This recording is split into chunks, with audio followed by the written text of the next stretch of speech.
with really good renewable resources, you'll be able to have cheaper hydrogen. But even in places with less good resources, we think that hydrogen can be cheaper than $1 per kilogram, which is the price of unabated hydrogen today, and around $8 per million BTUs for those who prefer to think in energy units. And that can be achieved anywhere in the world by 2050, we believe. All right, so let's talk about kind of the pros and cons list. I don't know where cost fits into that, but what are the advantages to hydrogen over other renewables, and then what are the drawbacks? Yeah, main advantage is the fact that hydrogen can serve roles that electrons struggle with. And that's things like seasonal storage, for instance, or just anything where you need storability, where electrons are harder to store, hydrogen is going to be easier. That also leads to a downside, though, because hydrogen is less energy dense than the usual things that we use for storable energy today, like coal or oil or natural gas. So you will need more volume of storage to handle the same amount of energy. Let's talk about the viability as well and how it may differ in different geographies. What is your view on that?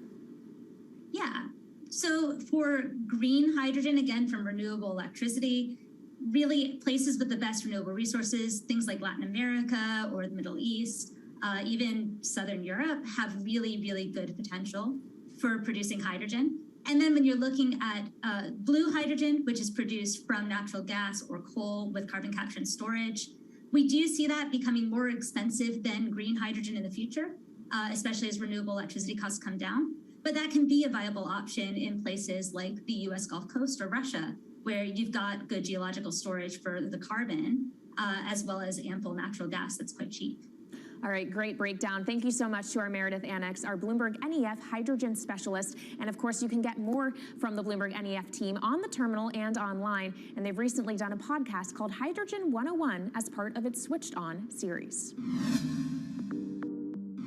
So from iron ore titans pivoting to cleaner energy to talk of a hydrogen revolution, that's it from this week's edition of Bloomberg Green. We'll be back next week with a deep dive into the state of electric vehicles. And you can keep the conversation going by following us on YouTube, Instagram, and Twitter @Climate. I'm Kaylee Lyons from Bloomberg's World Headquarters in New York, and this is Bloomberg Green.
The great sci-fi art of the mid-20th century teased a vision of the future with one distinct element in common: a life for humans in outer space.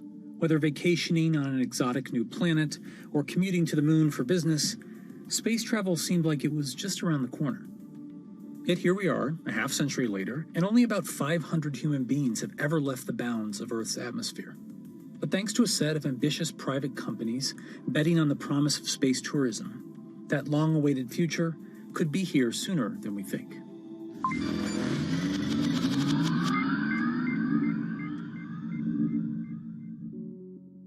For most of the history of spaceflight, governments have been the prime force behind nearly every aspect, from planning to funding to crew selection.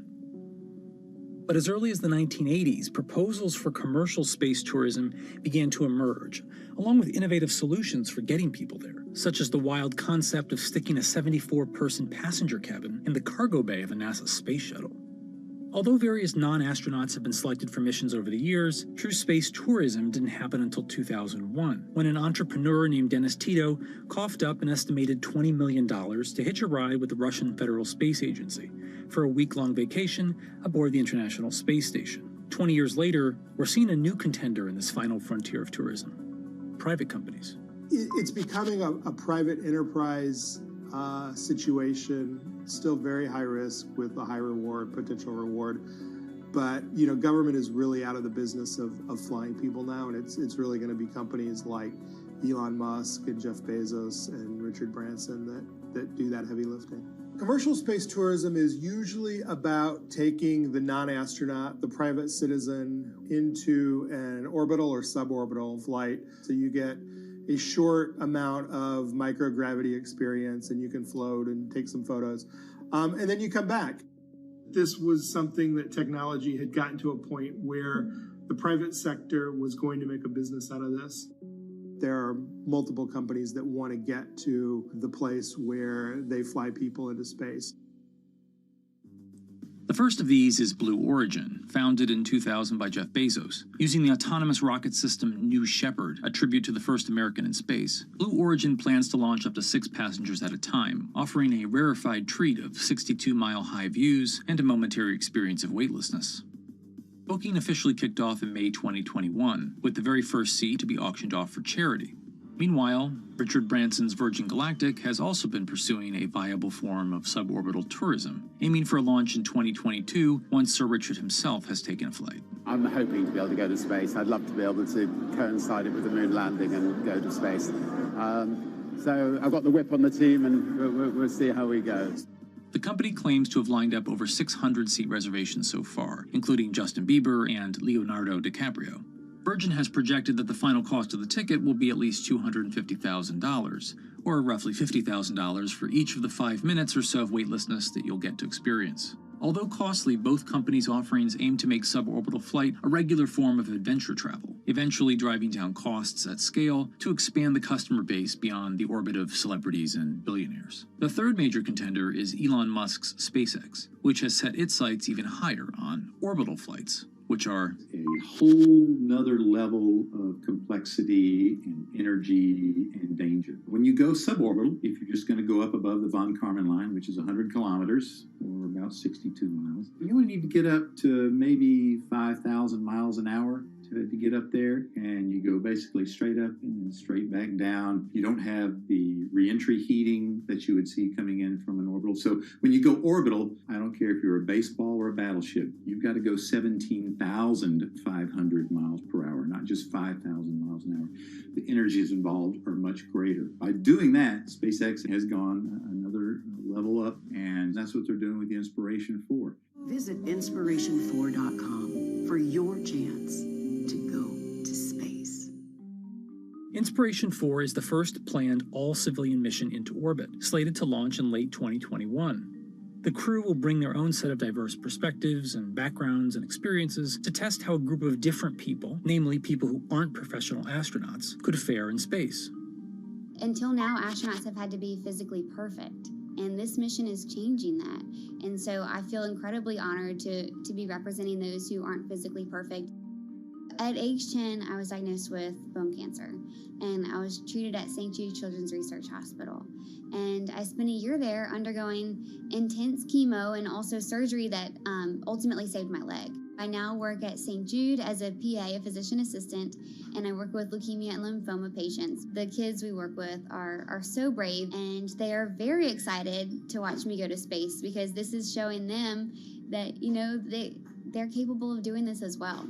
Haley, along with 3 other crew members, will spend 3 days in space, orbiting the Earth every 90 minutes before landing back off the coast of Florida. Well, when you think about access, the first astronauts for the United States came from the test pilot side.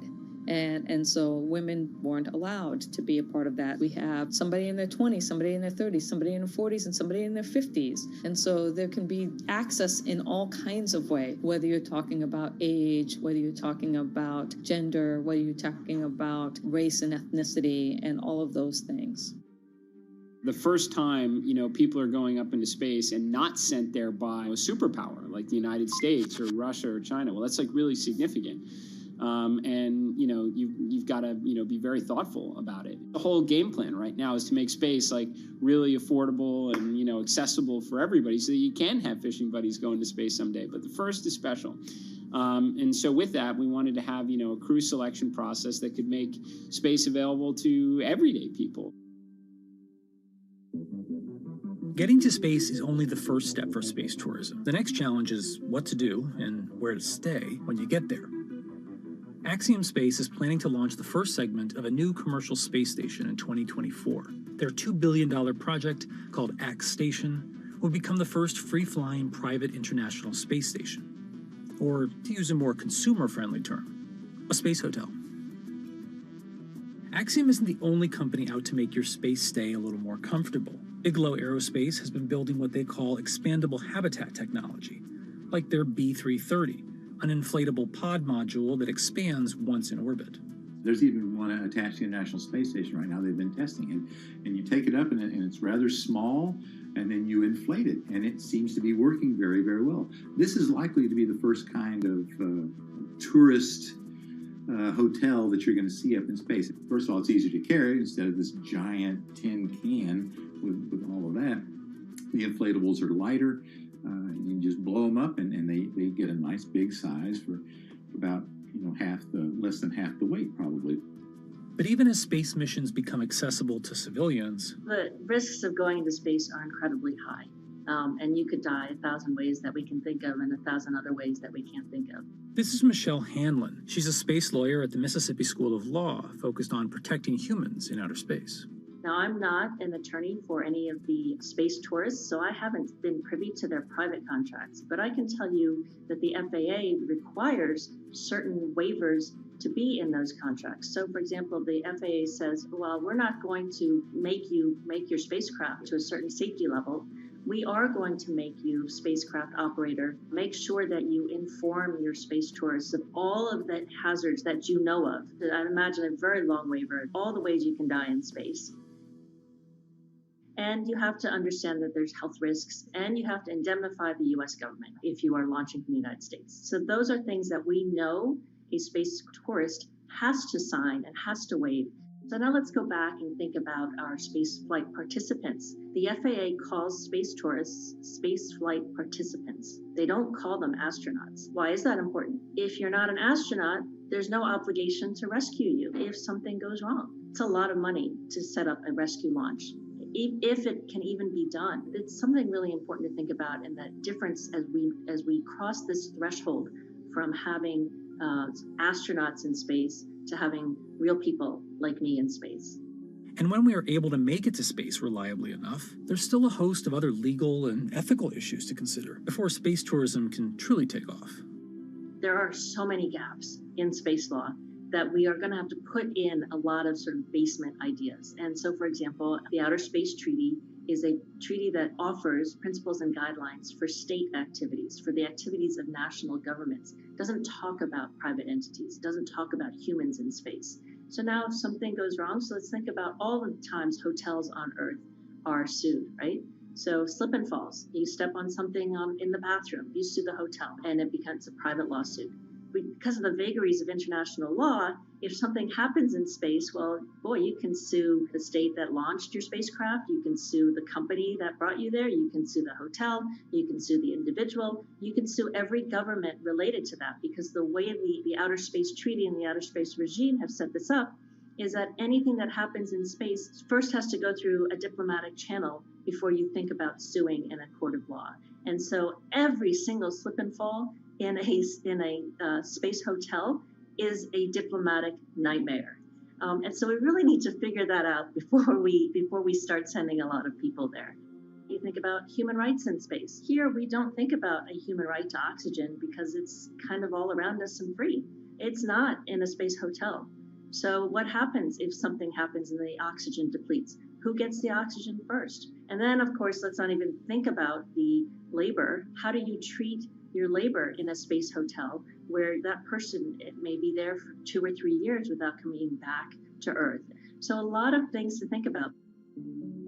Space habitats are more likely in the near future to focus on research missions and be a home for experiments that can't happen as easily back on Earth. Space hotels, I think they garner a lot of headlines and a lot of news, but at the same time, that's not the first thing that you're going to see happen. They don't offer the compelling business case, I think, that you'll see from a place that wants to manufacture pharmaceuticals or a new type of crystal or some type of filament or fiber optic cables and other things that you can do in microgravity.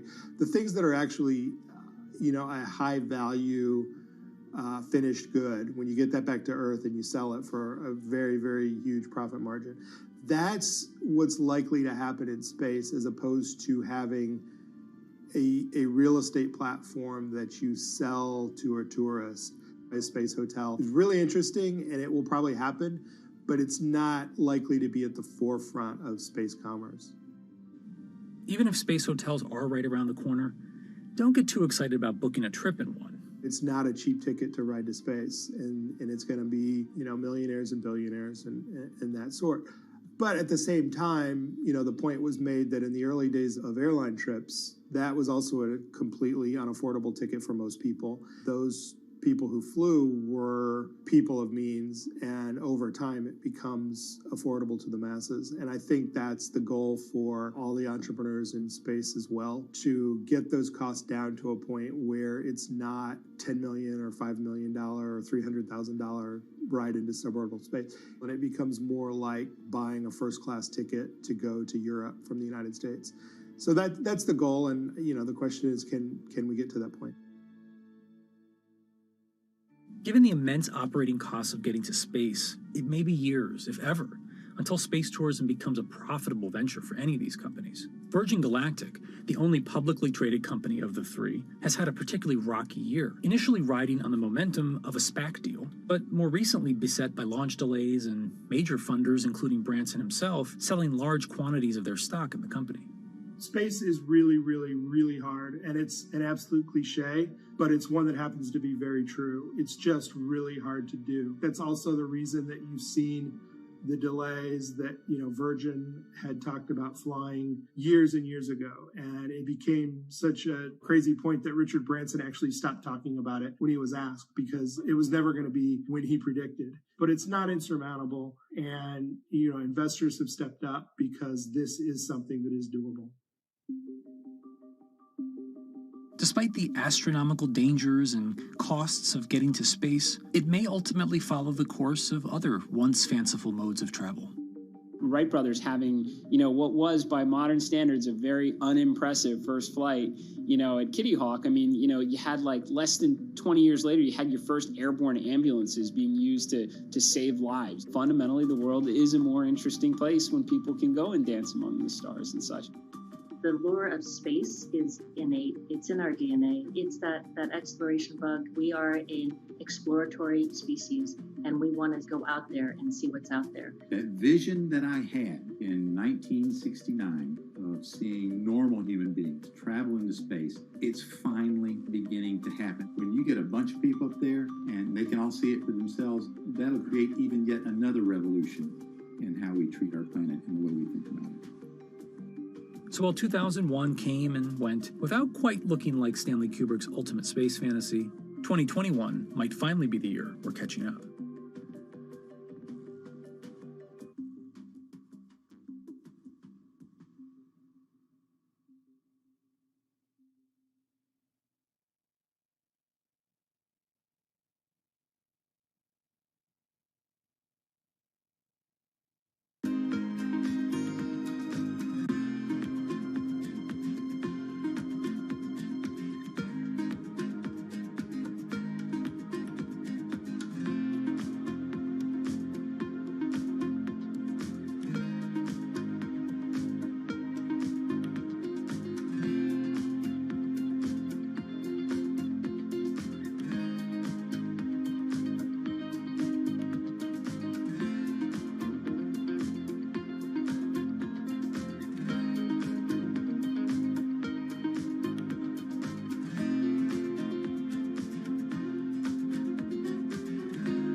you visit California, you might be inclined to go to Disneyland, or jump in your convertible and take Highway 1 up the coast, or maybe make a pilgrimage to Yosemite. All very fine choices. But if you're the kind of person who revels in our planet's extremes, then it's Route 395 that you're after.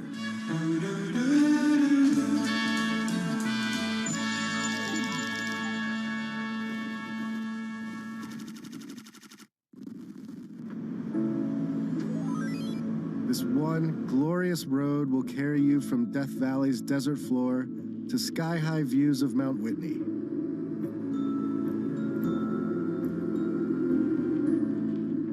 You can see the 5,000-year-old bristlecone pines, the oldest living organisms. Or the bizarre tufa towers of Mono Lake. And true to California's boom and bust spirit, you can saunter around the ghost town of Bodie. What a novel experience to find an empty American city where all the businesses are shut down.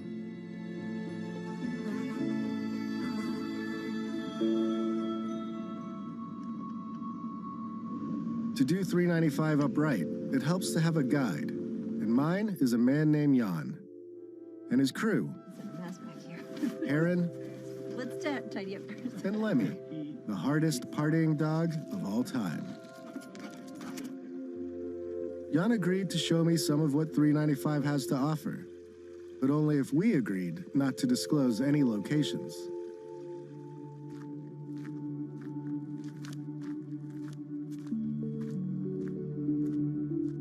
My name is Jan Srostra. I'm an industrial designer out of LA, and I spend a lot of time camping and a lot of time in the Eastern Sierra. It's a place I love, and sometimes I'm known as 395 North because my Instagram account, and I don't like to be known as that, but I'm trying to use it to set a good example and do more with it than just social media.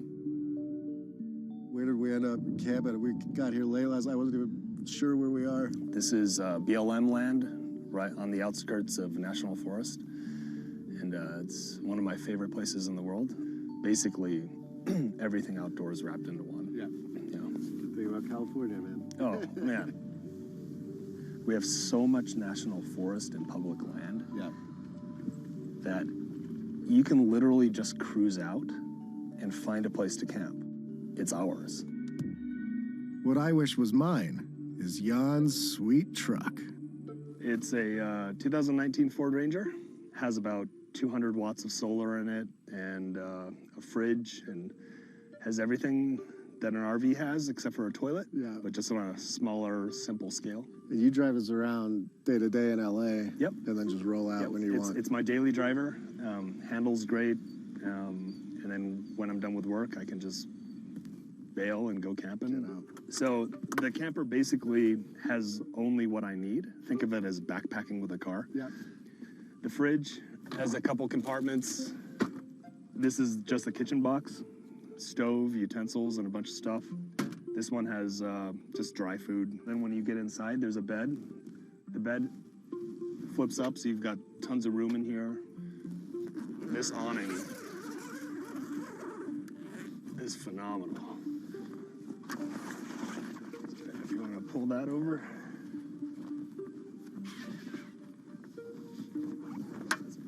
That's cool.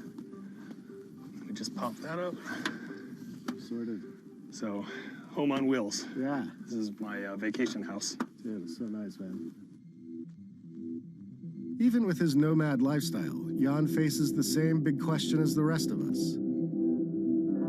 Do the internet and smartphones have to ruin everything? When you find the super special, beautiful spots, is that you busting out a map and like looking where it might be cool to go, or is it word of mouth and just getting to know people, the locals? And if I see a dirt road, I just want to go down it. So a lot of it's just aimless rambling. It's a desire to just see something. Check that out. For some reason, it's more fulfilling than getting a recommendation from somebody. Or there's tons of apps and websites now, road trip apps, camping apps. and they've proliferated. The knowledge is accessible on the internet, right? I used to fight the geotags, and I would get really pissed off. I'd be like, why are you posting this place? It's gonna blow up, it's gonna get trashed. Now I've realized that you can't fight it. The internet has just shrunk the world. So we're not gonna stop it. We're not gonna stop people from going there. So I'm a lot more focused in conversation now with trying to set a good example. When you go, pick up your trash. When you're pooping out in the wilderness, don't leave your toilet paper on the top. You know, make sure you follow, good steps for leaving no trace. As a thank you for this quick guide to pooping etiquette, we made Jan, Heron, and Lemmy some tacos. And we all took in the night sky and knocked back a couple of drinks. Take that, Apocalypse.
The thing about good times and serenity in 2020 is that they're fleeting at best. After we split up from Jan and continued on our way, smoke started to envelop us.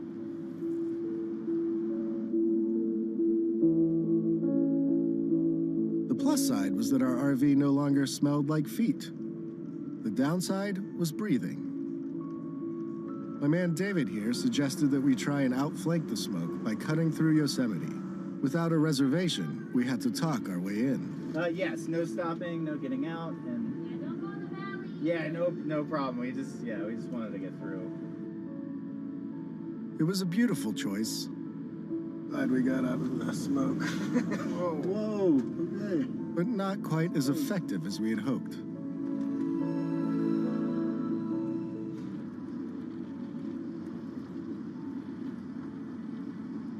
Fast forward 4 hours or so, and we had managed to trade the smoky majesty of Yosemite for the smoky, Look at it. strip malls of the Central Valley. We have made it, sort of out of the smoke, all the way across Yosemite National Park and here to the gorgeous Central Valley of California. We're off to see a kind of surprising tech startup that is making some pretty strange machines to serve all the growers out in this region.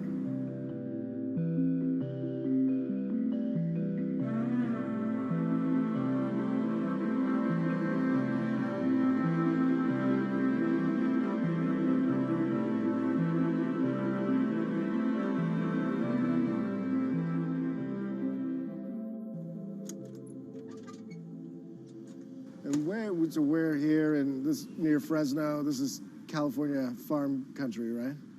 We're just south of Fresno, a town called Kingsburg. So we're right in the Central Valley of California, very, very large farming valley here. It's kind of considered the breadbasket of the world. The Central Valley stretches out over about 20,000 square miles, and the farmers here produce about 1/4 of the food that Americans eat, including a whole lot of fruits and nuts. Tell me a little bit of the background of Gus. I know some of this is like a family business. The roots of this go back a ways. Tell me kind of like how we got to what's essentially like a startup, I guess. Yeah, definitely. So the founder of our company is Dave Crinklaw, and he started the business back in 1982. He started with is basically with his dad was commercial spraying of trees and vineyards. Got to the point where our biggest challenge was labor, just the shortage of it, really. He was forced into innovating, and he had this idea for quite some time about doing a driverless sprayer, and it finally got to the point where he said, you know what, I either got to get out of this business or I'm going to innovate. Organic or not, crops need to be sprayed, and this process has to take place a few times a year. This means hiring a lot of people to work long hours under serious pressure. And so, just like the tech bros to the north, Gus decided to solve all of its problems with robots. On this like labor point, you guys have set this up where you can have somebody in a truck and that one person can monitor, I think, like 8 of these. In order to operate Gus, you have one guy or girl that sits in a pickup and they monitor from a laptop computer. So that person is basically just watching all the vehicles on the screen. They can monitor up to 8 of them at a time while they're out there spraying in the orchard. And so that user interface really provides them with all the information they need to make sure that the machines are safe and that they're doing the correct job. So it tells them what speed they're driving, the engine RPM, the amount of gallonage per acre that they're applying at any given time. So if any one of the machines has an issue, it's going to send an alert to that laptop. Much like a self-driving car, these beasts use GPS, LiDAR, and cameras to see and navigate the world around them. They also rely on pre-built maps of the orchards for extra guidance. Gus builds the machines right here, and then takes them out for robot training on this orchard next door. It's here that the company learns if the machines will behave and do as their software and human masters command. So this is kind of like this is a test orchard where you guys put it through the paces and work on the technology? Yeah, so this is our test orchard right here. It's right by our building, as you can see in the background.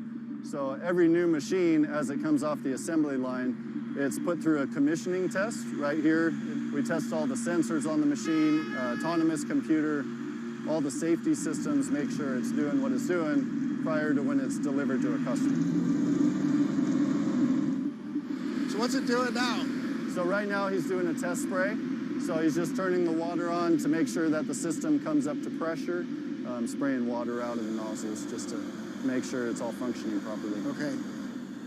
It's got like a crazy turbine at the back, or? Yeah, so it's basically just a big fan. Okay. And that fan's driven off of the Cummins diesel motor, and it just basically creates a big airflow.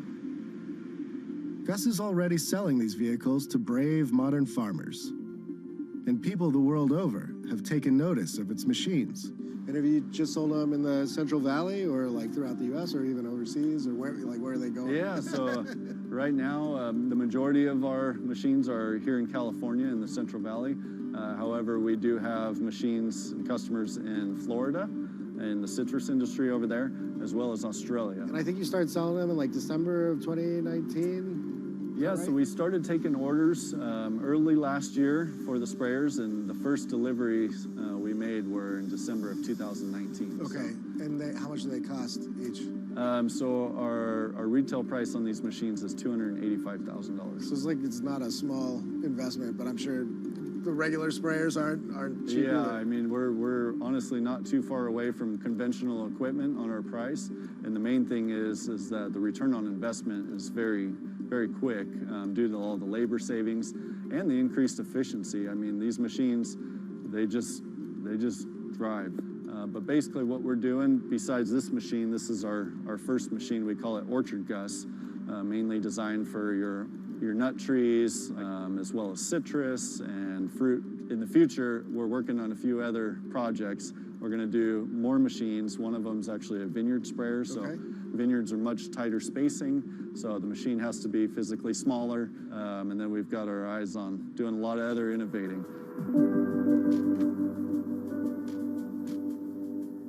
That right there, friends, is a Central Valley farmer putting his whole fruit basket on the table. Gary's TED Talk can't be far off. And with that, it was time to get back in the RV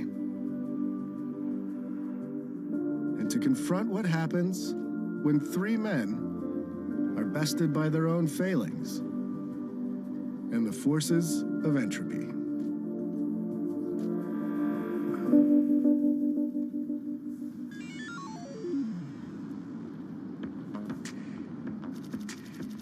Next on Hello World, we cruise into the Mojave Desert in search of a lunar lander. We have instruments that we are going to deliver to the South Pole of the Moon in December of 2022. Instruments that are trying to scan the surface of the moon. And hang with a test pilot who walked away from this.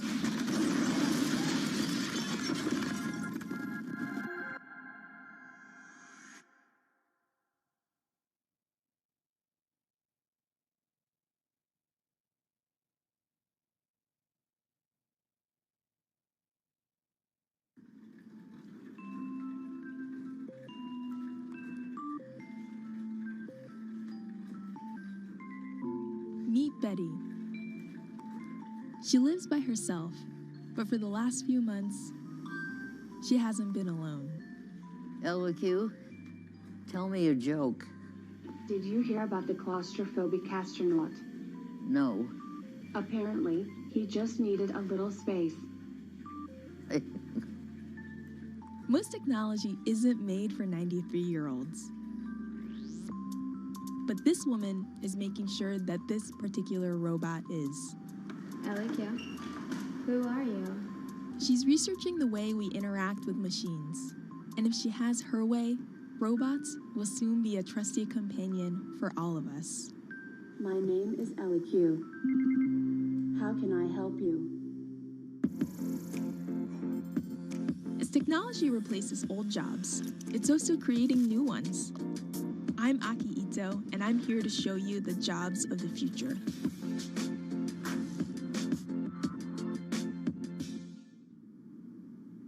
My name is Danielle Ishak, and I am a human-robot interaction researcher.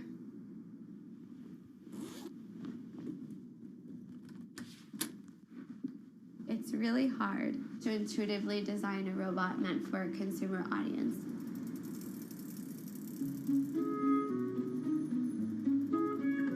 You have to make sure that it's a robot that people want, people know how to use, and people value. Danielle works for an Israeli startup called Intuition Robotics.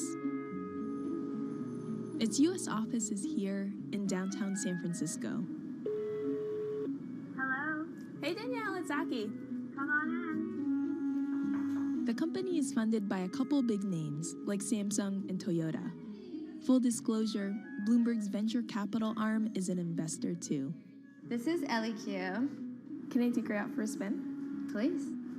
LEQ, tell me what you can do. I am a proactive social robot designed for older adults. I can connect you to your family and friends, and even play music. These features might remind you of the Amazon Echo, but you'd be missing the point if you compared her to a smart speaker. She's not meant to just be useful. She's meant to be a companion. Why don't you take a break and have a drink? And that's why she has a head that can nod and make other subtle gestures you might expect from a pet. Through our research with older adults, we're finding that almost on a daily basis, we see that somebody tells her that they love her. Really? Or that they like her. Like, or that they miss literally, her. I love you? Mm-hmm. They'll also tell her, I'm depressed, or I'm lonely. They'll open up to her in a way that they might not necessarily open up to a human because they don't feel like they'll be judged. LEQ isn't on sale yet. But a prototype is already in the homes of about a dozen early testers who live in the Bay Area. LEQ, tell me what the weather is today. Danielle's job is to figure out what's working and what's not. Sorry, please rephrase your request. And she does that by visiting each of her testers twice a month. How important are these visits to your job? They're critical. We're building a product for people who we are not. I'm not a senior, and how could you know how to design for somebody if you don't do research? Because otherwise, you would just be designing in the dark. Jobs like Danielle's are just starting to emerge. Until recently, robots were mostly in factories, separated from humans. But now, they're finally getting cheap enough, small enough, and smart enough to be in our homes. This has created a whole new challenge of designing robots that people will actually want to interact with. And that's where Danielle comes in. Her research has helped shape every little facet of LEQ, from the way LEQ moves to the way she talks. It's a very special job, and it can be really hard, and it can be really frustrating, but at the end of the day, it's incredibly rewarding. And I think the most rewarding part about it is when I see the joy on the users' faces, like that they saw their feedback turned into something real.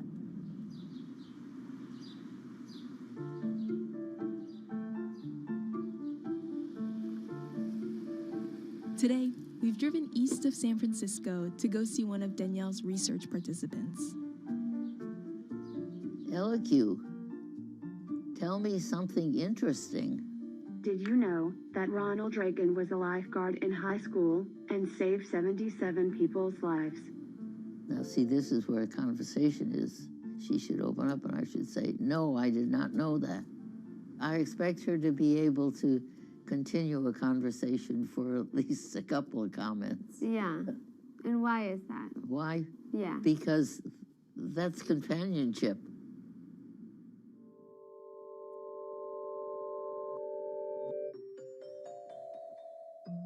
When Betty was around Danielle's age, she was working with some of history's very first computers. When I was finishing up my master's degree, I was working at Harvard in the computer lab when they were building Mark IV. A large room-sized computer. But now, this artificial intelligence stuff is amazing. LEQ? Yes? Schedule a doctor's appointment. No problem. I'm working on it. When Danielle brought along the idea of working with robotics for the elderly, I said, are you kidding me? Will older people connect to a robot? And she said, I don't know, let's research and find out.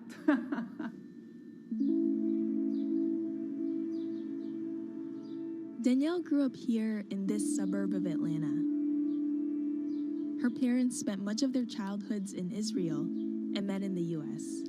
We as immigrants, we understood that we might need to work a little harder. In fact, I feel that rather than taken away from Danielle, it gave her so much more, because she understood the fact that you need to run after your dreams and work really hard, no matter what the challenges are. School didn't come easily for Danielle. I have dyslexia, and that very much affected my self-esteem academically. The principal of the school did not recommend her to take advanced classes. She fought for it, and she got into it, and she did very well with them, too.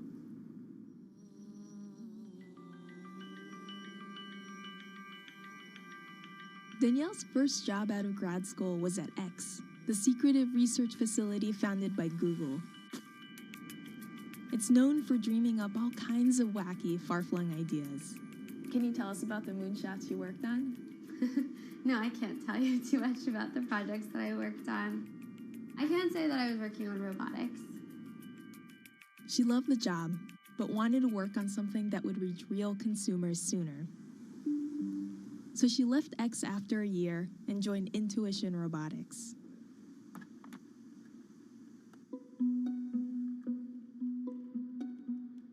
She's been working in the field for 4 years now, and it took her a while to find her footing in a male-dominated industry. I've gone to different meetups where there'll be like a circle of men with their like zip-up jacket with their like company logo on it and a beer in their hand. And I'll come in with lipstick and nobody wants to talk to me. This is my closet. So at first she did her best to fit in, wearing a pair of glasses she didn't need and toning down her style. So what's the kind of thing you used to wear to a conference? Stuff like this, blousey things that make you look like you're 40. But that got old after a while. And what's the kind of thing you wear now? Now it's like I just enjoy being kind of expressive and playful in what I wear.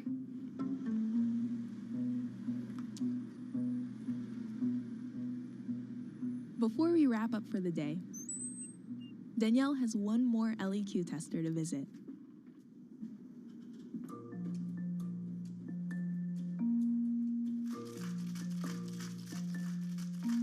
Joseph is 97, and he's had the robot in his home for 8 months. How are you? I'm fine. How are you? Good. How has Miss LEQ been? She always tells me to take a drink of water at least 4 times a day. So we added a whole bunch of new facts to LEQ. Did you know that a cup of chopped red bell pepper contains more vitamin C than an orange? Okay. What did you think of that? Certainly, the print was, I could see that quite clearly. What about this? Well, I can see that. LEQ, play music. No problem. It will begin shortly.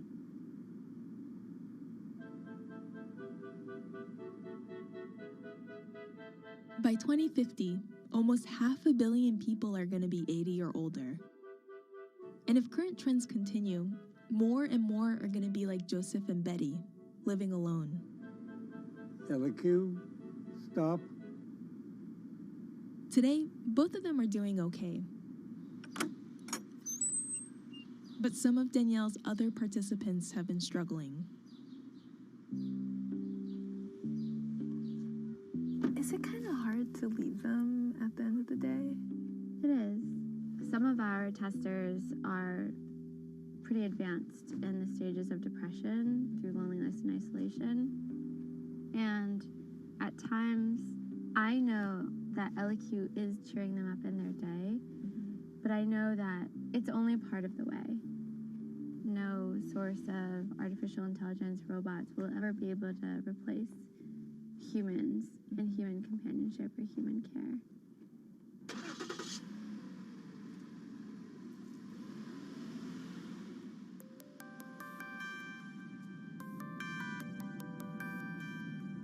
The key to Danielle's work is to embrace that very limitation of machines.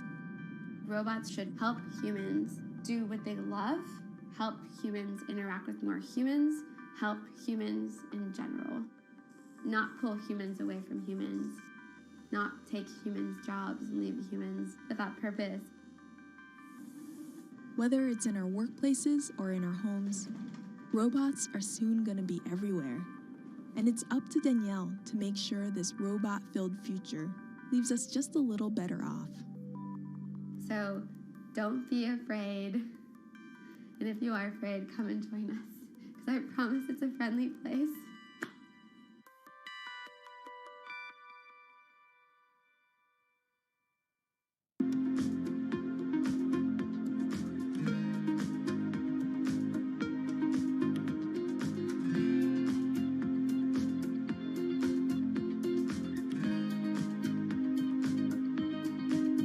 Times are tough. Jobs are scarce. It's risky to be outside and around others. It seems like there's very few ways to make extra money during a pandemic. So I guess I'll just hunker down and binge social media until this all blows over. Wait, don't these people make money? How do these people make money?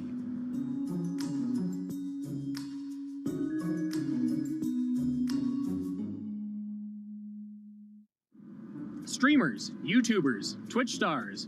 How do they make money? Is it a lot? Is it a lot of work? I know, I gotta ask somebody in the biz, and I got just the guy. Austin John Plays.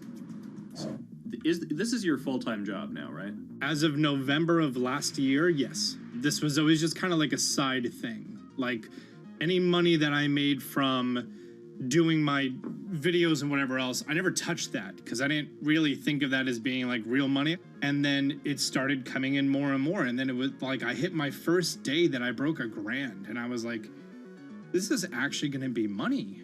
How did the YouTube channel come to be? When the game Pokemon Sun and Moon came out for the 3DS, there was like things that I learned about the game, and then I wanted to just share that information with people. And at the time, I didn't have any way to capture a screen or anything, so I found like generic footage, and I kind of put it all together with so much editing. And that video got 6 views. And then 2 days later, I made another one, and that one got 12 views. And then I just started pumping out more and more content, and people were like, this guy knows what he's talking about. It really just started building on top of itself, and then it was like, my channel really focuses on tips and tricks. So I play a straight 18 hours, and I'll finish the game or get to about the 40-hour mark, and then I'll make my first video. While I'm going through, I have a giant notepad and just scribbles everywhere, and I make these notes of like the things that stumped me, so I know the things that may stump other people. What do you need to think about if you're building your YouTube channel? 1, you need to do something that you're passionate about. Not that you like, not that you think you're gonna make money on, something you're passionate about. The other thing is something that other people are passionate about. It holds a special place to them. And third is, it needs to be something that people are gonna seek out information on. In order to enter into the marketplace, you either need to be better than everyone else, you either need to be faster than everyone else, or you need to be more accessible than everyone else. And you can't be more accessible because it's already on the platform. Granted, if you understand how the algorithm works, which is very similar to Google Analytics, then yeah, you can have a little bit of a head start. But if you're not doing it faster, and if you're not doing it better than everyone else, then why should anyone watch your channel? So my income as a YouTuber kind of breaks down to 3 different ways. 1, which is the bulk of it, which is ad revenue. Whenever you go and you watch a video and then there's an ad and then you wait 5 seconds and you hit the bottom right corner and then you go on to the next video, or a non-skippable ad, or the video starts immediately, you get the little banner ads at the bottom, or if you scroll down from the video, the first thing that shows there is an ad. Those are the 4 different types of ads that can appear on every single YouTube video. And all of them pay a certain amount. It varies on lots of things, like the country of the person who posts it, the country of the person who watches it, the time of year, where you are in the quarter, if there's anything going on with a reduction in ad revenue. Like, great example, COVID-19, companies weren't spending as much on advertising. So because of that, CPM went down. CPM stands for click per thousand. I'm using the Roman numeral for 1,000. And that means that for every 1,000 views, you get a certain amount of money. Now, on low ads, when I first started off, my CPM was 30 cents. So every 1,000 views, I made 30 cents. But then once I signed with an MCN and I started making more quality content and more engaging content, some of my better videos and certain times of the year, I can see CPMs as high as $12 to $14. And there's a big fluctuation between, you know, if I post a video when there's no ads being spent, like January and February, that's the reason a lot of your favorite YouTubers and also TV shows don't post new videos in that time of year because ad rates are down. Why are they going to make content then? Instead, you're recording and you're bulking up for when ad revenue is higher. The second way that a YouTuber makes income is support, crowdfunding, things like that. When I first started off, Patreon was really the only option, but then they started rolling out supporters and members for YouTube channels. So whenever I have a live stream, you can click a button and then you can become a member, and then you get special icons next to your name. I believe they're called badges, or on any video, you can hit the join button, and that helps support the channel. And then the third aspect of that would be merch. And for me, my merch has been somewhat basic. In fact, I'm wearing one of my t-shirts from last year right now.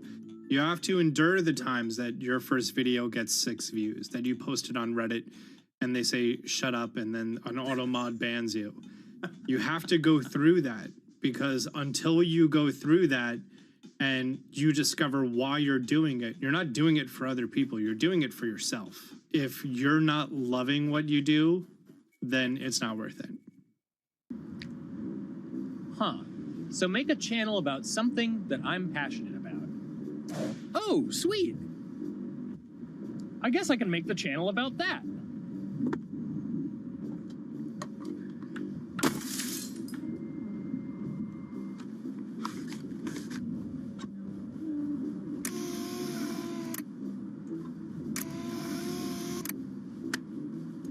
Now, how do I grow an audience? How do I get popular? It's all about diversification, right? You have to have a massive Twitter following. You have to have a massive Instagram following. You have to have a massive YouTube following.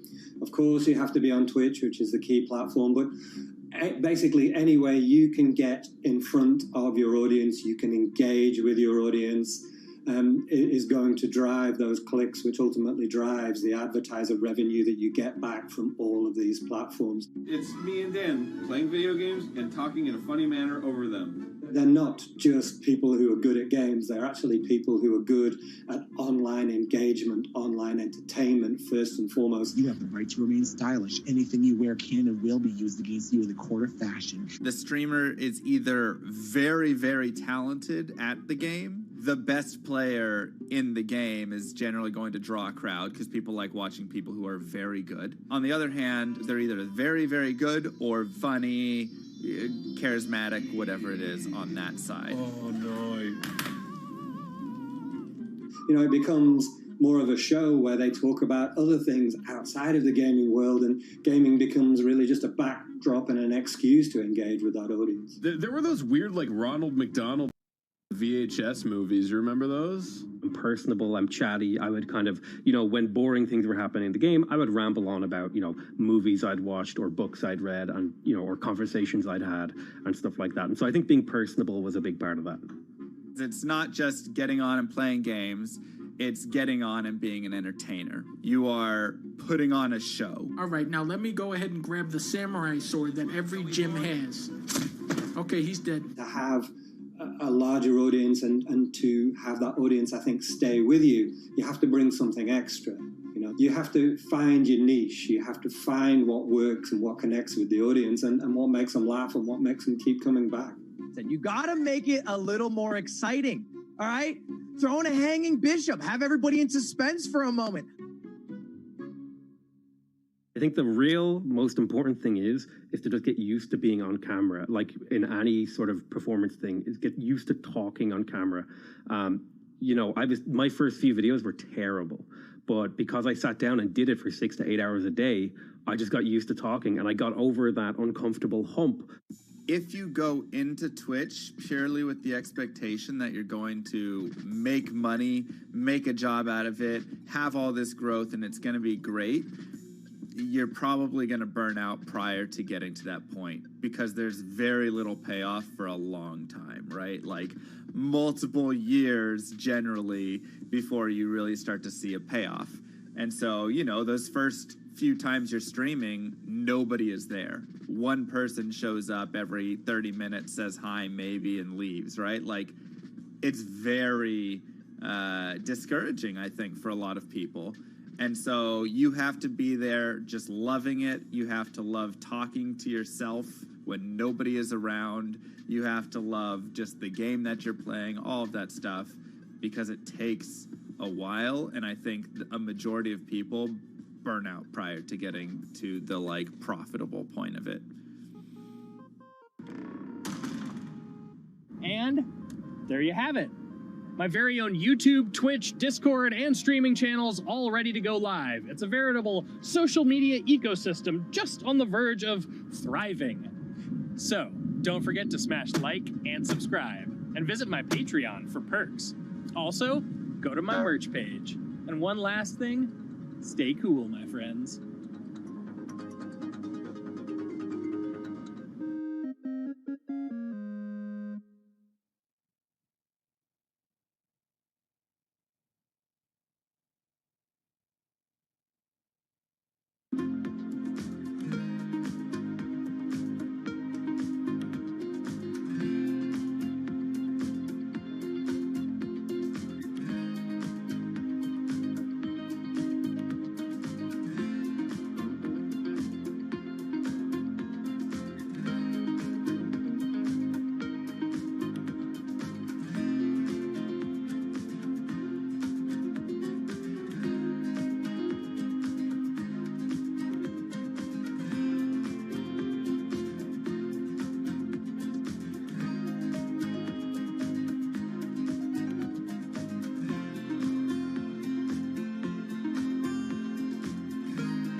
This is Bloomberg Business Week.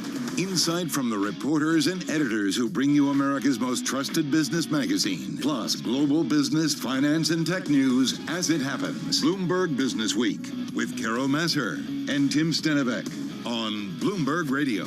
Here we go, everybody. Kicking off a new week, certainly on the Bloomberg Business Week team. We are live from the Bloomberg Interactive Brokers studio, streaming on YouTube and, of course, on Bloomberg Originals. It is Monday, March 27th, 2023. You know Tim is on leave. Lucky for us, back with us is Bloomberg News Deputy Team Leader for U.S. Equities, Jess Menton. And just quickly, we've got stocks off their lows of the session, also off their highs. That 2-year again at 4%. So it does feel like, once again, another day, another daily reset. It definitely is. And especially when you're mentioning this move in yields, Carol, you're seeing that way a little bit more broadly on technology. Not too much, though. If you're looking at the broader S&P 500, the tech sector down about close to 0.5%, but still you're seeing that divergence there reemerge there with yields and tech stocks. All right, we're going to talk more on the trade with our simulcast in just a moment. Also ahead, the latest banking headlines with another guiding voice from the great financial crisis. And on that, how the banking crisis raises concerns, Jess, about hidden leverage in the system. We're talking about shadow banking. We're talking about private credit. These are important things to keep an eye on. They definitely are. Plus, what Ray Dalio, Tim Cook, and Jack Ma tell us about China, the possible risks that come with that $600 billion rally in 3 mega caps, and the Texas preacher with an Ivy League PhD who stole $24 million. Yeah, that story in the upcoming new issue of Bloomberg Business Week. And we're going to wrap up with the founder of Slutty Vegan Restaurants, opening a new place here in New York City, the 8th, I believe, opening, or 9th it might be. She keeps growing. And then how you can actually own a piece of Apple's history. Yep, it's an iconic company. You know it so well, but you can now actually own a little piece of it, and how it came to be. All right, all of that to come. We're going to head over to our TV colleagues in just a moment. Jess, we are pretty much at our best levels of the day when it comes to the Dow Jones Industrial Average, up almost 1 full percentage point. The NASDAQ, though, call it flat, just a hair lower. And you've got the S&P 500 up about 23 points here as we speak. And then we definitely saw yields move up. So right now we've got that 2-year note with the yield of 4.01. All right, time for Jess and I to head over to our TV team, because Countdown to the Close starts right now. Countdown to the close. Bloomberg's comprehensive cross-platform coverage ahead of the U.S. market close starts right now. This is Countdown to the Close. We've got 60 minutes left in the trading session. I'm Scarlett Fu here with Katie Greifeld. We're joined now by our colleagues Carol Masser and Jess Menton. And of course, we welcome everyone, our full Bloomberg audiences across the different platforms, TV, radio, YouTube, and of course, Bloomberg Originals. And Carol, I'm looking at equities making a run for their best levels of the session. And now it looks like, including in the NASDAQ, it's up across the board. Another day, another tone. I mean, we go back and forth here, I feel like, over the last couple of weeks. Having said that, one area where we've really seen some underperformance really throughout the session so far on this Monday is the Chinese names that trade here in the United States. I wanted to go back to them as we continue to keep a watch on that economy, so important for global growth. The NASDAQ Golden Dragon China Index, it's down just about 1%, was down 2% at its lows today, largely dragged down by Baidu, which is down just about 2.5%. The search engine operator postponed a media briefing related to its closely watched AI chatbot, so that's got some nervousness. Crane Shares CSI China Internet Index, it's down more than 2% as well. And Alibaba, also a little bit lower. It saw an earlier rally earlier today after the billionaire co-founder Jack Ma had returned to his home country after more than a year abroad. But nonetheless, Jess, we're seeing pressure in that sector. In a chart I want to point out specifically, because I've thought a lot about this, it's been popping up in conversations, but taking a look at the XLF, the ETF tracking the financial components in the S&P 500, if you scroll out and you look at where it's trading right now at that price, it's actually where it was at the pre-global financial crisis highs in 2007. So from a technical perspective, this is something that my sources have been watching closely as far as if it significantly drops below that, could end up sparking a risk-off mood. So something I've been keeping a close eye on, ladies. That's great context and a really interesting statistic. Looking at the S&P 500, up at 0.6%, led by JP Morgan, Bank of America, and Berkshire. Those are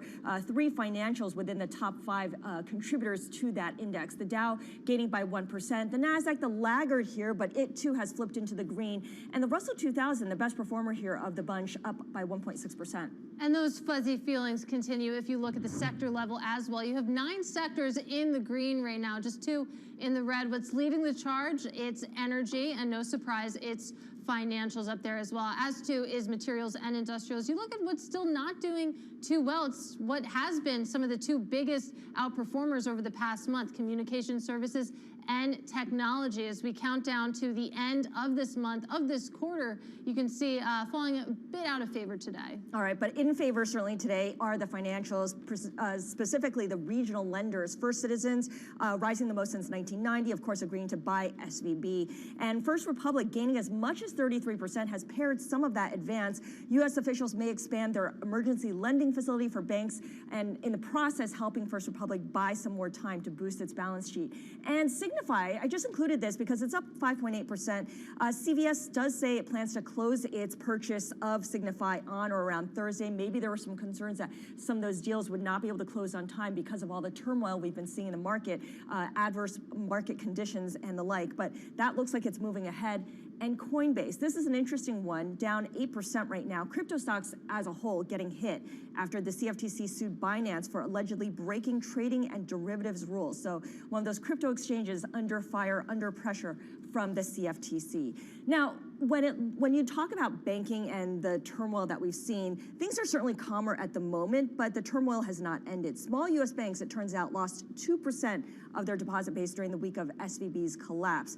Depositors we've seen taking their money out of smaller banks for a couple of reasons. They're looking for higher yields elsewhere, like money market mutual funds, but also for those bigger banks, which are seen as better equipped to handle a flood of withdrawal requests because regulators have, over the years, forced them to hold more cash on their balance sheets. So they're the beneficiaries here at the expense of the smaller lenders, Carol. Yeah, we have to keep an eye on them. And it's just a reminder that everything is not completely awesome yet. We don't know where some other shoes might fall when it comes to the banking sector, although it does feel like things have calmed down a little bit, certainly on this Monday. Having said that, Federal Reserve Bank of Minneapolis President Neil Kashkari said recent bank turmoil has increased the risk of a U.S. recession, but he did say that it's too soon to really figure out what it means for the economy and what it means ultimately for monetary policy. He spoke yesterday on Face the Nation. What's unclear for us is how much of these banking stresses are leading to a widespread credit crunch, and then that credit crunch, you're right, just as you said, would then slow down the economy. This is something we are monitoring very, very closely. Of course, Neil Kashkari, president of the Minneapolis Fed, there on CBS's Face the Nation. Remember, he was certainly in it when it came to the great financial crisis, so maybe looks at this through a more informed lens, if you will, Katie. But I do think that we've got to kind of wait and see where there are cracks, whether it's in the shadow banking system, private credit.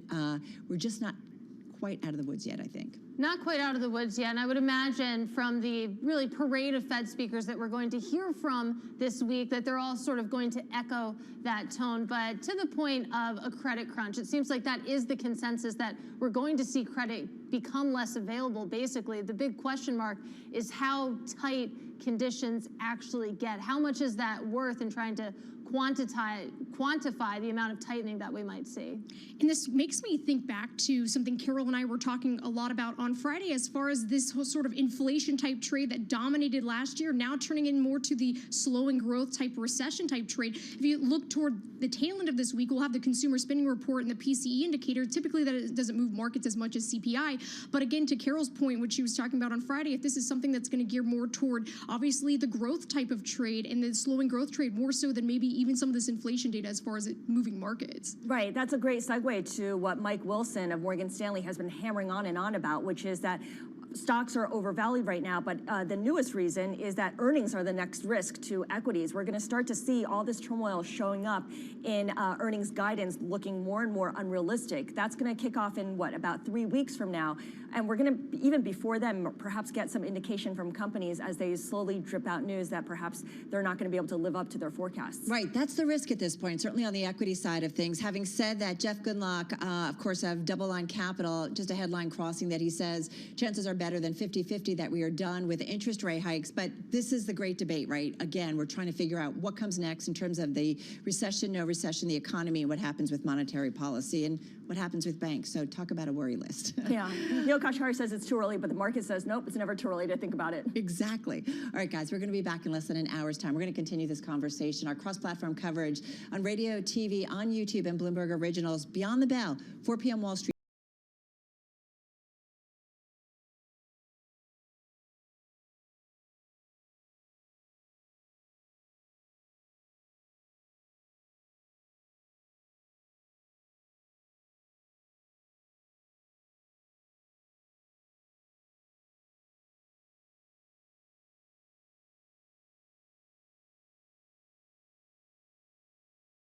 Reminder of the headlines in the banking world. First Citizens Bank shares agreeing to buy Silicon Valley Bank. You've got leading the rally in bank stocks today, troubled First Republic, which following a report, a Bloomberg report, that U.S. authorities are considering more support for banks. So this one has really been on a tear to the upside. You've got the FDIC probing management conduct and the failures of SVB and Signature Bank. So a lot continuing to be on. So with that, let's get to our daily update on banks. With us, back with us, is Bloomberg Intelligence Senior Analyst for U.S. Regional Banks, Herman Chan. He's here in our Bloomberg Interactive Brokers studio. Also with us, a voice who helped guide all of us through the last banking crisis and subsequent regulation that came out as a result. He's testified numerous times before U.S. and European policymakers and regulators on the crisis in global financial sector. Josh Rosner is Managing Director of the independent research consultancy firm Graham Fisher, author as well. He joins us via Zoom in New York City. Josh, Herman, great to have you here, both of you. Herman, I want to start with you. First Citizens Bank shares soaring today. Did they really get a great deal in buying SVB? And, you know, is that the interesting story, or is the interesting story that that helped calm everything down? I think it's a little bit of both. It was a great sweetheart deal for First Citizens. You're gaining really strong deposits that are largely rate-free, and you're getting the loans that coming on the First Citizens books. That's loss share agreement. So think of it as insurance against potential losses.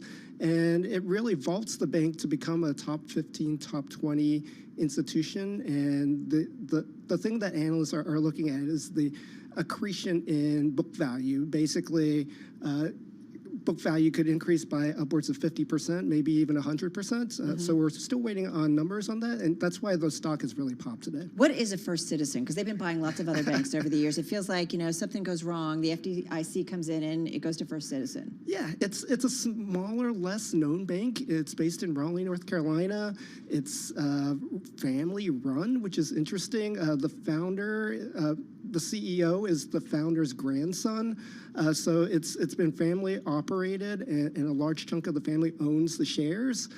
It bought CIT a couple years ago, so that was sort of its claim to fame of coming into the New York, New Jersey area. So they've got a lot of things going on, and it has a lot of credibility with the FDIC, having done numerous transactions during the great financial crisis. All right, Josh Rosner, come on in. It's been a busy couple of weeks. I mean it, you were a go-to voice for us so often during the great financial crisis. How are you looking at the headlines today and the headlines over the last couple of weeks? Well, it was definitely a sweetheart deal. How am I looking at the headlines today? I think everyone is starting to finally realize that sometimes the aftershock of an earthquake is bigger than the earthquake itself. And so I think we're starting to realize that, yes, you've had problems with the longer dated assets in the securities portfolios, but regardless of what happens to interest rates at this point, we're well ahead of the upcoming credit cycle. We're going to see rising delinquencies, rising defaults, regardless of what the Fed does at this point. And so to some degree, the Fed's hands are going to be tied. So you think that there's more to come? I think there's absolutely more to come. Typically, you've got a lag effect of interest rate hikes by about 12 months or so. And so you're not only worrying about today the choking off of credit or the tightening of credit conditions, but obviously you're going to end up seeing that impact the loan portfolios as we see repricings. And I think that in many cases that's going to be pretty dramatic. You can't add $5 trillion to the Fed's balance sheet, or you can't print $5 trillion without it leading to some misallocation of capital, significant misallocation of capital.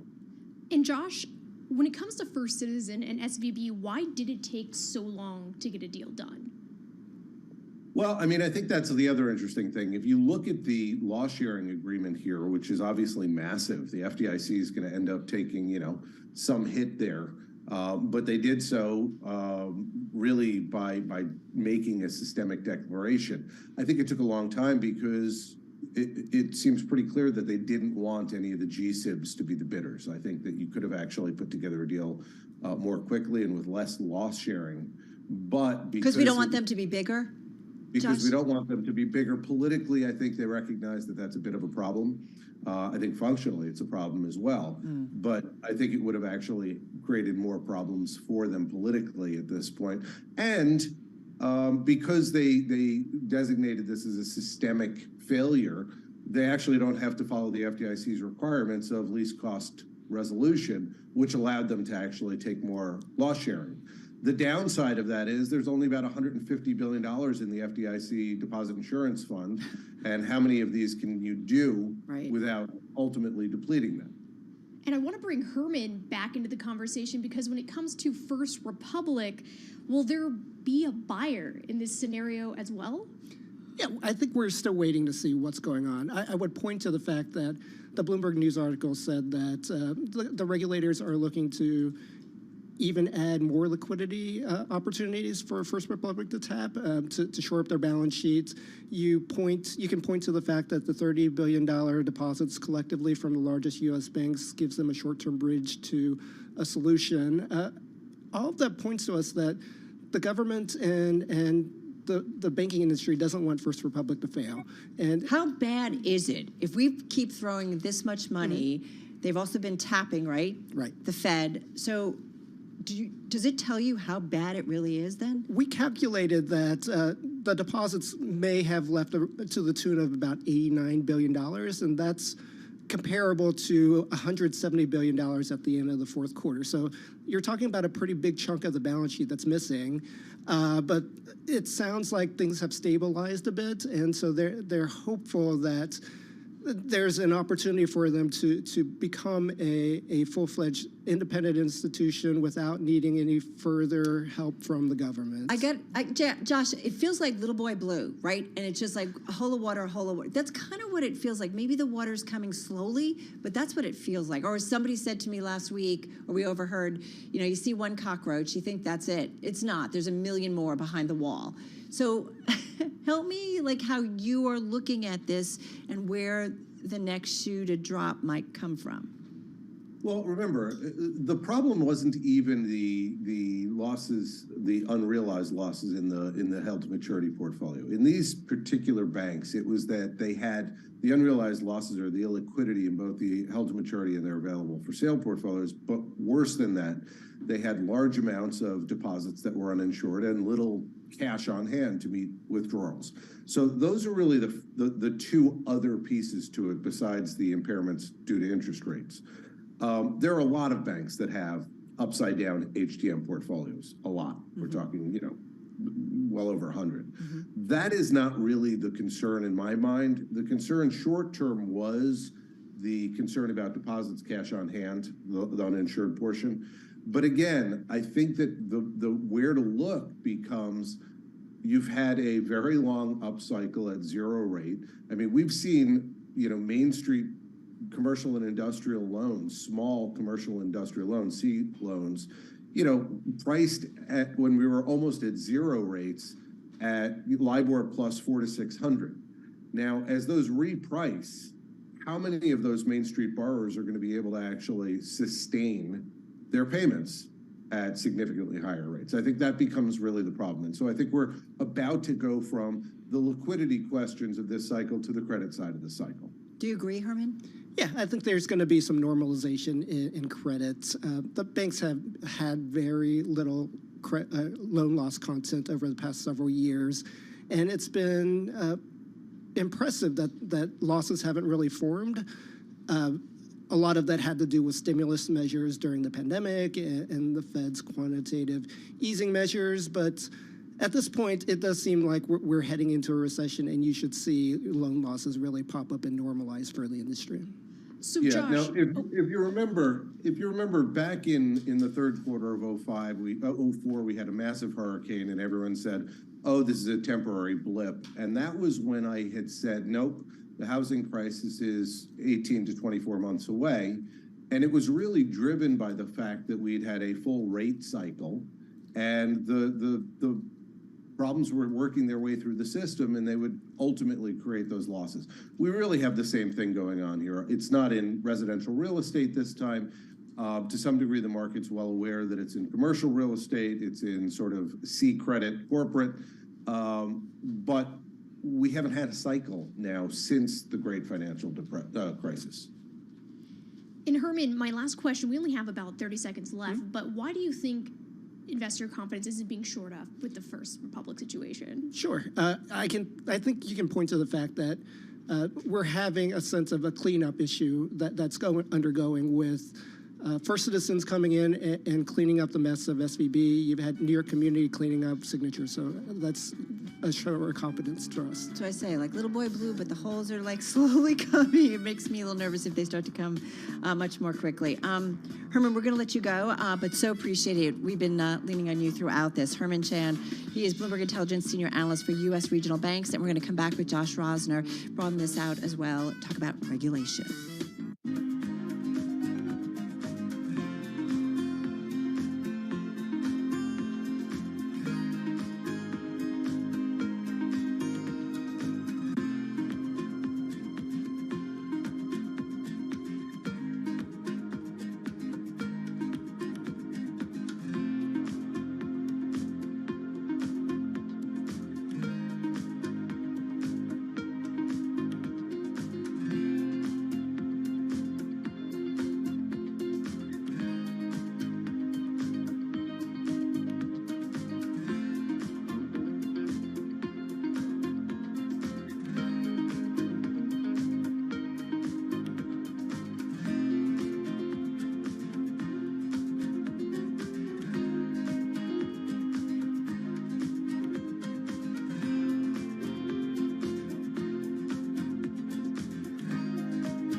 markets, headlines, and breaking news 24 hours a day at Bloomberg.com, on Bloomberg Television, and the Bloomberg Business app. This is a Bloomberg Business Flash.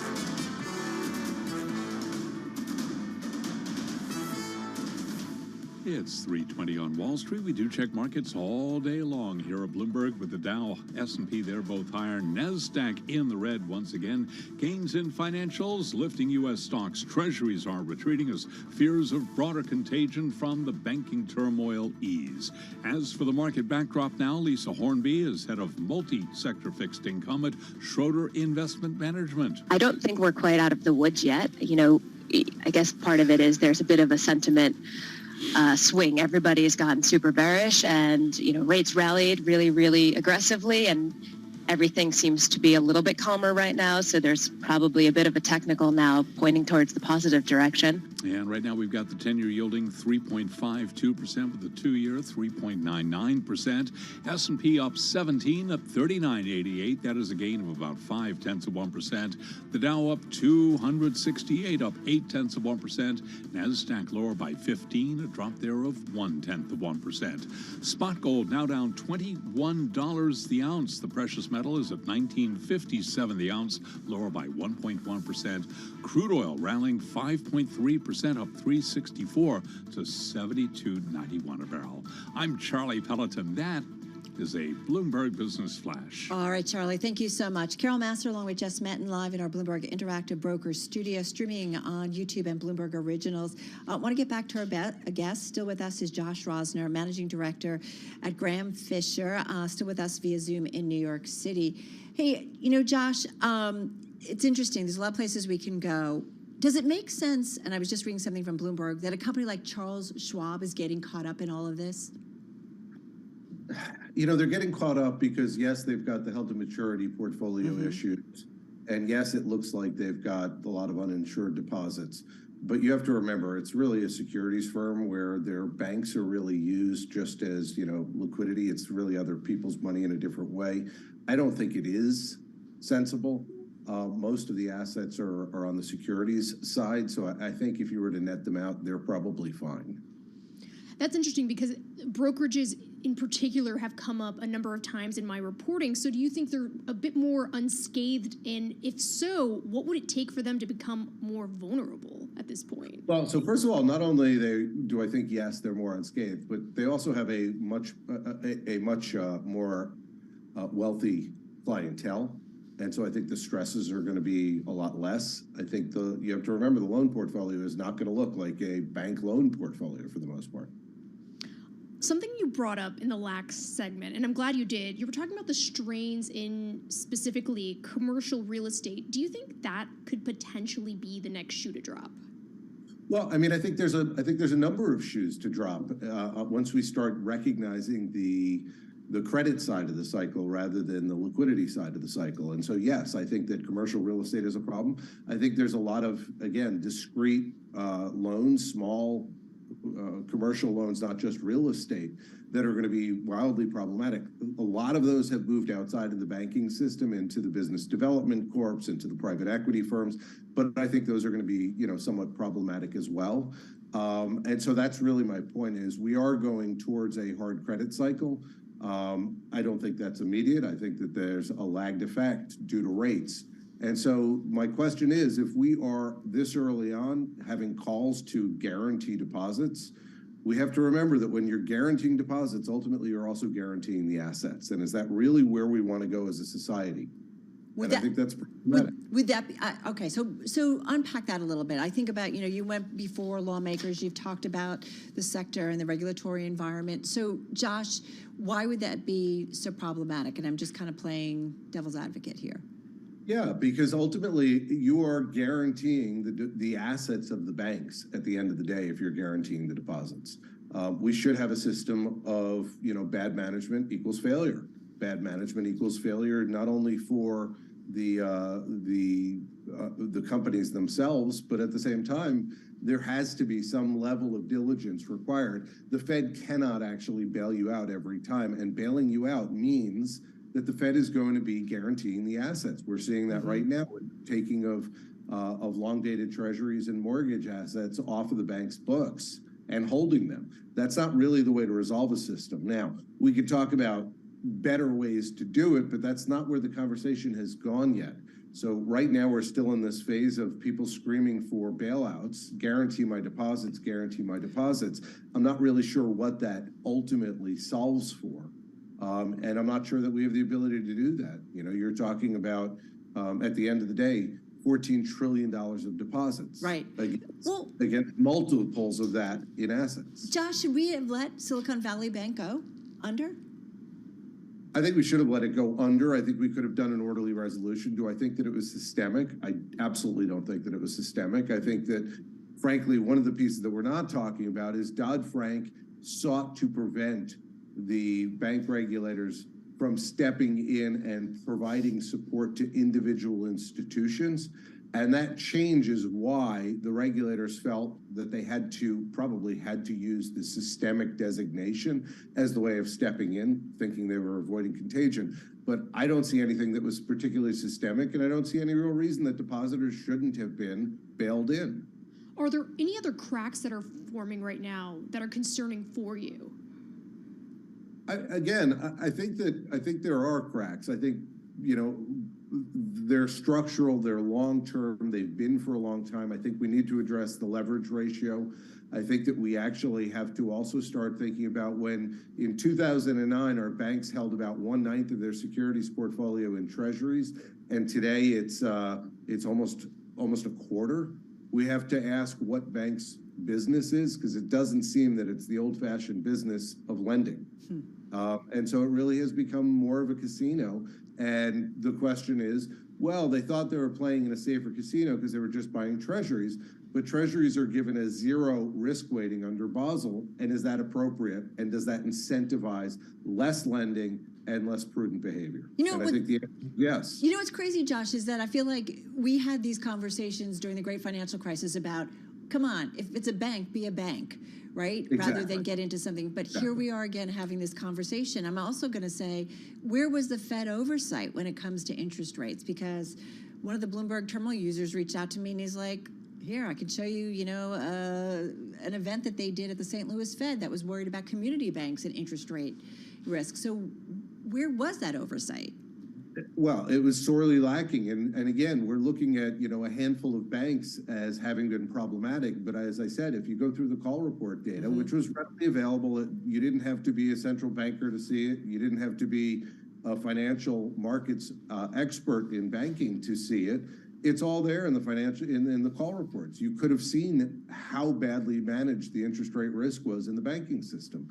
And so where is the regulator? I think that's a good question. But now we're in a place where the Fed, being both the regulator of the banks and the central bank who's supposed to meet its dual mandate of price stability and full employment, is sort of caught in a betwixt and between, because if you save the banks, then you're actually not able to effectuate your mandate of price stability, full employment, and your monetary policy mission. And so their hands are ultimately tied. You can choose one or the other. You can't really choose both. Josh, I have to get your thoughts on Powell and Yellen. What's your take as far as how they've done so far and what you think needs to change? I think they've done, I don't think they've done a very good job. I mean, frankly, I think that even from the start, the systemic designation of these institutions was silly. I think that the fear that we couldn't let these institutions be wound down in the traditional orderly way is silly. But problematic is you put in place a one-year program where you're telling banks that they can pledge their long-dated securities to the Fed at par, which does nothing to clean up the gap between par and mark-to-market. It's an extend and pretend. There's no carrot, there's all carrot, there's no stick, there's no requirement that they figure out a way to address it, you know, at some reasonable period of time before it expires. And so we're extending and pretending into the tougher side of a credit cycle. I don't know how that actually plays well. And I do think that the mark-to-market problem remains the issue. Do we need to, I know we both have like a million questions for you. Do we need to be worried about money market funds, commercial credit lenders? I'm going to assume yes. Fintech, insurance companies, trade credit, and elsewhere. You know, we talk about shadow banking. Do we need to be worried about that stuff? I don't think we really do at this point. Again, I think the credit cycle itself is where I am more concerned, assuming that we make it past this liquidity cycle and the front end of the interest rate cycle. But the interest rate cycle becomes a credit cycle, and I still think that we're a few quarters away from that. So to me, the question isn't, is there a recession on the horizon? It's, is the recession on the horizon because of a failure to manage the illiquidity in bank balance sheets at this point, or is it on the horizon because interest rates are going to feed their way through the python in credit losses? And Josh, we only have about 30 seconds left, but should the Fed continue to hike rates, or do you think they need to cut? Well, I think that they probably have to stay pat for the moment. I think they're going to have to acknowledge or accept that the target inflation rate is moving north from here. Probably 3.5%, 4%, whether they are willing to acknowledge it or not. They've been sort of, I think, Pollyanna-ish on it for a while. Yeah. And I think that's the reality. So I don't think that they can afford to cut. Right. And I think that their interest would be in hiking. But again, bank solvency versus their dual mandate. Got their it. hands are tied. Listen, They create the problem. Josh, so happy to catch up with you. Be well. Josh Rosner, Managing Director at Graham Fisher, joining us via Zoom in New York City. Let's get to World and National News. Off to Nancy Lyons. She's in D.C. Hey, Nance. Thanks, Carol. Nashville police say 3 students are dead, along with 3 adults, in a shooting at a private grade school. They say the female suspect was killed by officers. Police say she was armed with 2 assault-style rifles. President Biden spoke about it this afternoon. We're still gathering the facts of what happened and why. And we do know that as of now, there are a number of people who did not make it, including children. It's heartbreaking, a family's worst nightmare. Biden says gun violence is ripping the country apart. He says it's time for Congress to pass an assault weapons ban. The Manhattan grand jury, looking at hush money payments to a porn star, could decide whether to bring charges against former President Trump as early as today. That could set off a legal bottleneck for the other cases against the former president. Along with the hush money case, there's also the special counsel investigations into classified materials found at the former president's home, as well as his role in the January 6th attack at the U.S. Capitol. Also, the district attorney in Fulton County, Georgia, is weighing charges over Trump's efforts to change that state's 2020 election results. While an indictment in Manhattan might not stop charges from moving forward in these other cases, overlapping timelines could make it harder for any case to come to trial before the 2024 election cycle. In Washington, I'm Nathan Hager, Bloomberg Radio. The majority of Americans, 56%, believe the multiple investigations into former President Trump are fair. That's according to a new NPR PBS Marist poll. Most Americans perceive that Trump has engaged in improper behavior. A plurality of Americans, 46%, think the former president has done something illegal, and an additional 29% consider Trump to have done something unethical but not illegal. Global news 24 hours a day, powered by more than 2,700 journalists and analysts in over 120 countries.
markets, headlines, and breaking news 24 hours a day at Bloomberg.com, on Bloomberg Television, and the Bloomberg Business app. This is a Bloomberg Business Flash.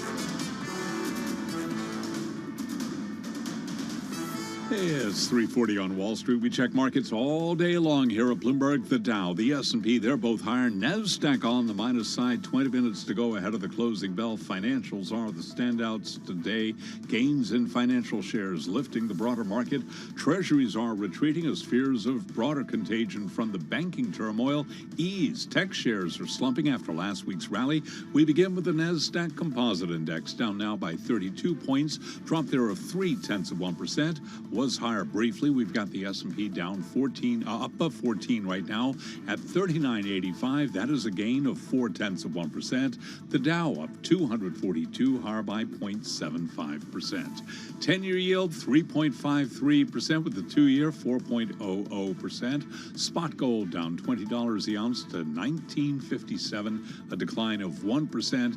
And West Texas Intermediate crude up 5.1%, $72.83 a barrel on West Texas Intermediate crude. So again, recapping, we have got the Dow, the S&P, NASDAQ. They're all trading mixed. Right now, the S&P up 14, higher by 0.4%. Among the names reporting after the close of trading today, we will be hearing from PVH. I'm Charlie Pellet, and that is a Bloomberg Business Flash. I'm driving in my car. I turn on the radio. How about you let me drive? Oh, no. Who's gonna drive you home? Honey, please, I'll do the driving. Drive on. Excuse me, I want to drive. It's the question that drives us. This is the Drive to the Close. That funky music will drive us till the dawn. On Bloomberg Radio. All right, everybody, just about 18 minutes left in today's trading session. Charlie, of course, just breaking down the trade. We've got equities, the Dow pretty much, and it looks like just at its highs, S&P just off of it, and the NASDAQ still a little bit lower as we speak. So let's get to it with our next guest, our Drive to the Close guest. He is George Young, back with us, partner and portfolio manager at Villere Funds, joining us via Zoom in New Orleans. The Villere Balance Fund up 3% year to date, putting it in the 69th percentile, at least according to Bloomberg data, lagging most of its peers in the past 3 years. But we know balanced. It's been a tough strategy, and certainly last year it was hard to find any place to hide when it comes to asset classes. George, how are you, and how are you thinking about the balanced investment strategy, especially after a year like we had in 2022? Well, you're exactly right. 2022 was really no fun for anybody unless you're in oil or in cash.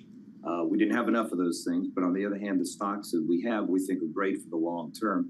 It's funny when you think about it in perspective, if you look back to June 30th to today, so that's about a 9-month period, both the S&P and the Russell 3000 are up about 6%.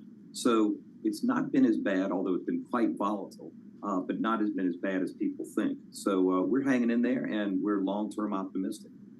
And George, what specifically has been the hardest part and the trickiest part of trying to manage your portfolio in the midst of all of these different things that are going on in the markets?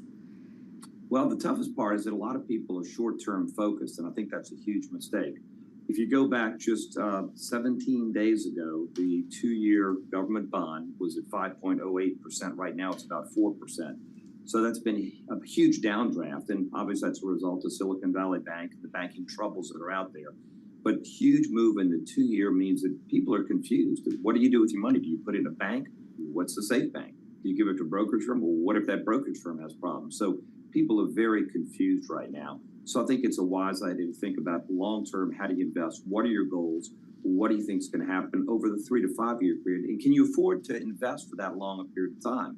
Most people can, but people get confused by the short-term volatility that's out there. Is it short-term volatility or something more systemic, especially when it comes to banking and where that might lead? We've talked a lot about the shadow banking system and other areas of the financial sector that ultimately there could be some problems.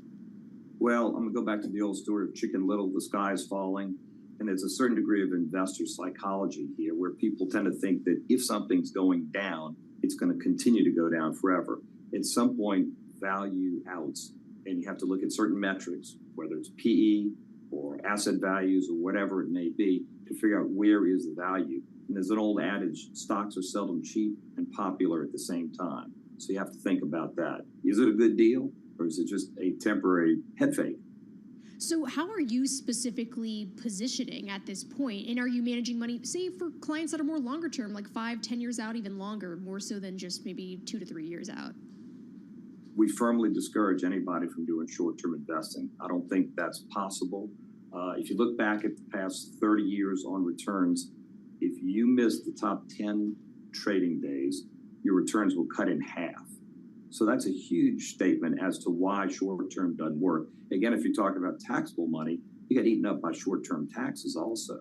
So long-term is encouraged from the tax system. That makes ultimate sense. And long-term investing is appropriate because at some point it takes a little while for a particular theme to work out whatever its mantra may be, whatever they're good at. It takes a little while for the market to understand what that thing is, whether it's a patent or some employee agreement that they have, something that sets them apart from the rest of the crowd. So if you are looking more longer term out, are you buying some of these regional bank names that have really gotten pummeled in the last couple of weeks? No, I don't think that's the way to go. Again, because that may take a little while, as optimistic as we are, it may take a little while to work through the system. What we prefer to do is take a look at tried and true names. So Monster Beverage is an example of that. I think all your listeners on the show know something about Monster Beverage. It's a very consistent brand. They've got a huge market share. Coca-Cola owns 20%. That means not only has Coca-Cola given them a stamp of approval, but they're also great when it comes to distributing the product. The other would be Caesars. Doesn't matter if interest rates are 4, 5, 8, 2%. People are still going to gamble. They're still going to do the sports betting. And that's where the real advantage is on Caesars. Caesars, again, is domestically oriented. And So it Las doesn't Vegas have that China exposure, right? It doesn't have that China exposure, exactly. So then some of those other reopening trades, aside from, say, more of the domestically focused ones, you're staying away from those other names? From international names, is that what you're saying? Correct. Yeah, we prefer to stay domestic. Better the devil you know, and stay with those sort of names that you can understand, that don't have accounting issues, that don't have transnational issues, currency exposure, that sort of thing. So take Caesars specifically. They do have a little bit more depth than I'd like to see. They have a couple of assets they're likely to sell in the next year or two. And they signaled that. They haven't said what they're going to sell, but they're able to do that. And they've got this huge Grand Prix F1 racing that's coming up in November. That's going to be fantastic for Vegas. What about cruise line operators? We just had Carnival earlier this morning report a little bit of a mixed outlook, but had stronger than expected revenue. And was rallying, but then right now it's down about 4.5%, dragging down the sector. Right. Well, I think travel is a great opportunity. A lot of people have cash that they want to spend. But on the other hand, there's still that potential for a COVID outbreak. Remember, before COVID, you had all the flu epidemics that happened that were insular to certain boats. That was a bit of a problem. So travel is one thing. I think if you're talking about cruise lines, it's probably a different story altogether. Hey, if we can just more broadly, and we just have about a minute left, George, in terms of investment flows, are you seeing money come in? Are you seeing money go out? I'm just trying to get to the psyche of investors right now. Sure. Yeah, well, the psyche of investors is focused on short term.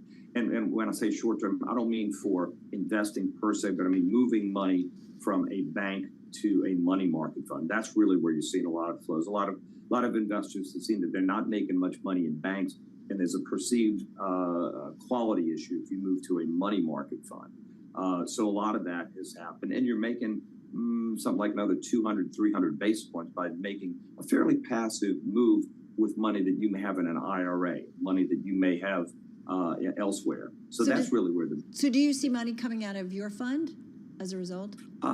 No, because we've got more long-term investors. I'm saying just the more liquid funds, people are more cautious about where they're keeping their banking needs, their short-term banking needs. Again, that $250,000, the FDIC insures, people are thinking much more closely about that. So far, the government stepped in, but is that going to happen if there's another problem? I don't know about that.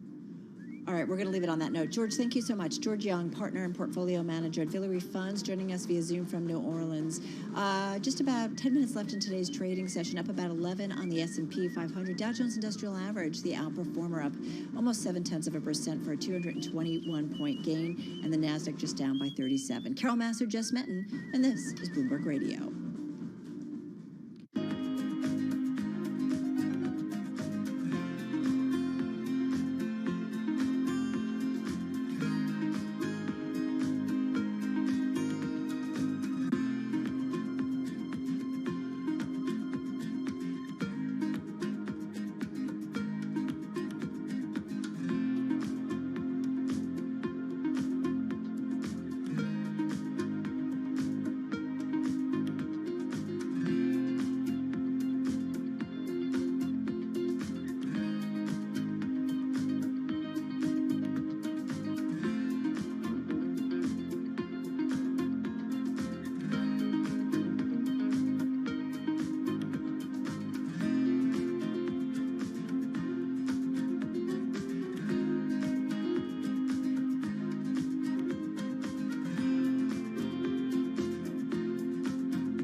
company news headlines on Bloomberg Radio. From Bloomberg World Headquarters, I'm Charlie Pellet. We've got the Dow higher, S&P higher, NASDAQ in the red. 7 minutes to go ahead of the closing bell. A top banking regulator has launched investigations into managers' conduct in the Silicon Valley Bank and Signature Bank failures. Martin Grunberg, chairman of the Federal Deposit Insurance Corporation, said in prepared remarks for a Senate hearing tomorrow it's worth noting that these two institutions were allowed to fail. North Carolina-based First Citizens is buying Silicon Valley Bank, the tech industry-focused financial institution that collapsed earlier this month, rattling the banking industry and sending shockwaves around the world. Shares right now of First Citizens up by 54.1%. And First Republic Bank jumping on a Bloomberg report that authorities are considering expanding an emergency lending facility. That stock up by 12.3%. Bank of America has entered a decade-long deal to become the title sponsor of the Boston Marathon. With more, here's Bloomberg's Dan Schwartzman. Referred to as the Boston Marathon presented by Bank of America, that word from the Boston Athletic Association. This year's event, the 127th, will still be sponsored by Boston-based John Hancock, which has backed it for almost 4 decades. Financial terms of the deal with Charlotte, North Carolina-based Bank of America were not disclosed. The lender will get more than 100 race bibs through the deal, which will be distributed through programs across the country. Title sponsorship helps finance the race itself and gives Bank of America naming and marketing rights surrounding the event. Charlie. And we thank you very much. This is Bloomberg.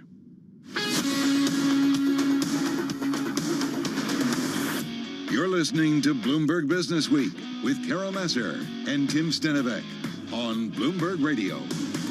All right, everybody, you are listening and watching Bloomberg Business Week on this Monday. Carol Masser along with Jess Minton. As you know, Tim is off. We're going to head over to our TV colleagues in just a moment, talk a little bit about the trade, wrap up the Monday day, if you will. In the meantime, a couple stories that are on our radar. Apple, we're going to talk about this later because Apple is one of the 3 mega caps that have been on a tear in the past month. We'll talk about that in the next hour. In the meantime, a story by our Debbie Wu of Bloomberg News, who talks about Apple CEO Tim Cook meeting with China's Minister of Commerce, Wang Wentao, on Monday, today, underscoring the importance of the relationship between the leading U.S. consumer tech company and its key partner, despite heightened tensions between Washington and Beijing. And this goes to some of the conversations, Jess, that we've been having over the last week or so, in that there is certainly that tension on a political level between the United States and China, and yet China continues to say to big business, open doors, open arms. Especially when you're thinking about corporate America and this exposure they have there. We just had, when we heard from Apple recently, as far as their earnings, as far as still some of these segments that are geared toward China, still seeing a bit of slowing growth there, but still such a key part of that company, as well as it's trying to get more into India, but there's a little bit of hiccups happening there. So, I mean, China's such a big component for Apple. So this is going to be very key for a big giant like that. Well, and what's interesting, it's not only Apple. I mean, a number of U.S. and European industry leaders have met with China's Minister of Commerce in recent days around the China Development Forum in Beijing. It's essentially that country and that government showcase for signaling a reopening following years of COVID-0 restrictions. I mean, important to China's growth is welcoming these companies and having them come in. That's a big part of their story. And we've seen so many different segments rally on those prospects, especially when you think last autumn we just with talked either about technology, yes, exactly, casinos. Not just technology companies, but when you're thinking about those travel names, whether it's casinos, hotels, any sort of exposure toward that, really picking up. So it's really banking on this happening. And here's a list of kind of iconic brands and companies that have been meeting with the Chinese Minister of Commerce. We talked about Apple, Nestle, BMW, Mercedes-Benz Group, Pfizer, and Qualcomm, just to name a few. So it shows you it's really kind of a who's who of global corporate world meeting up with China.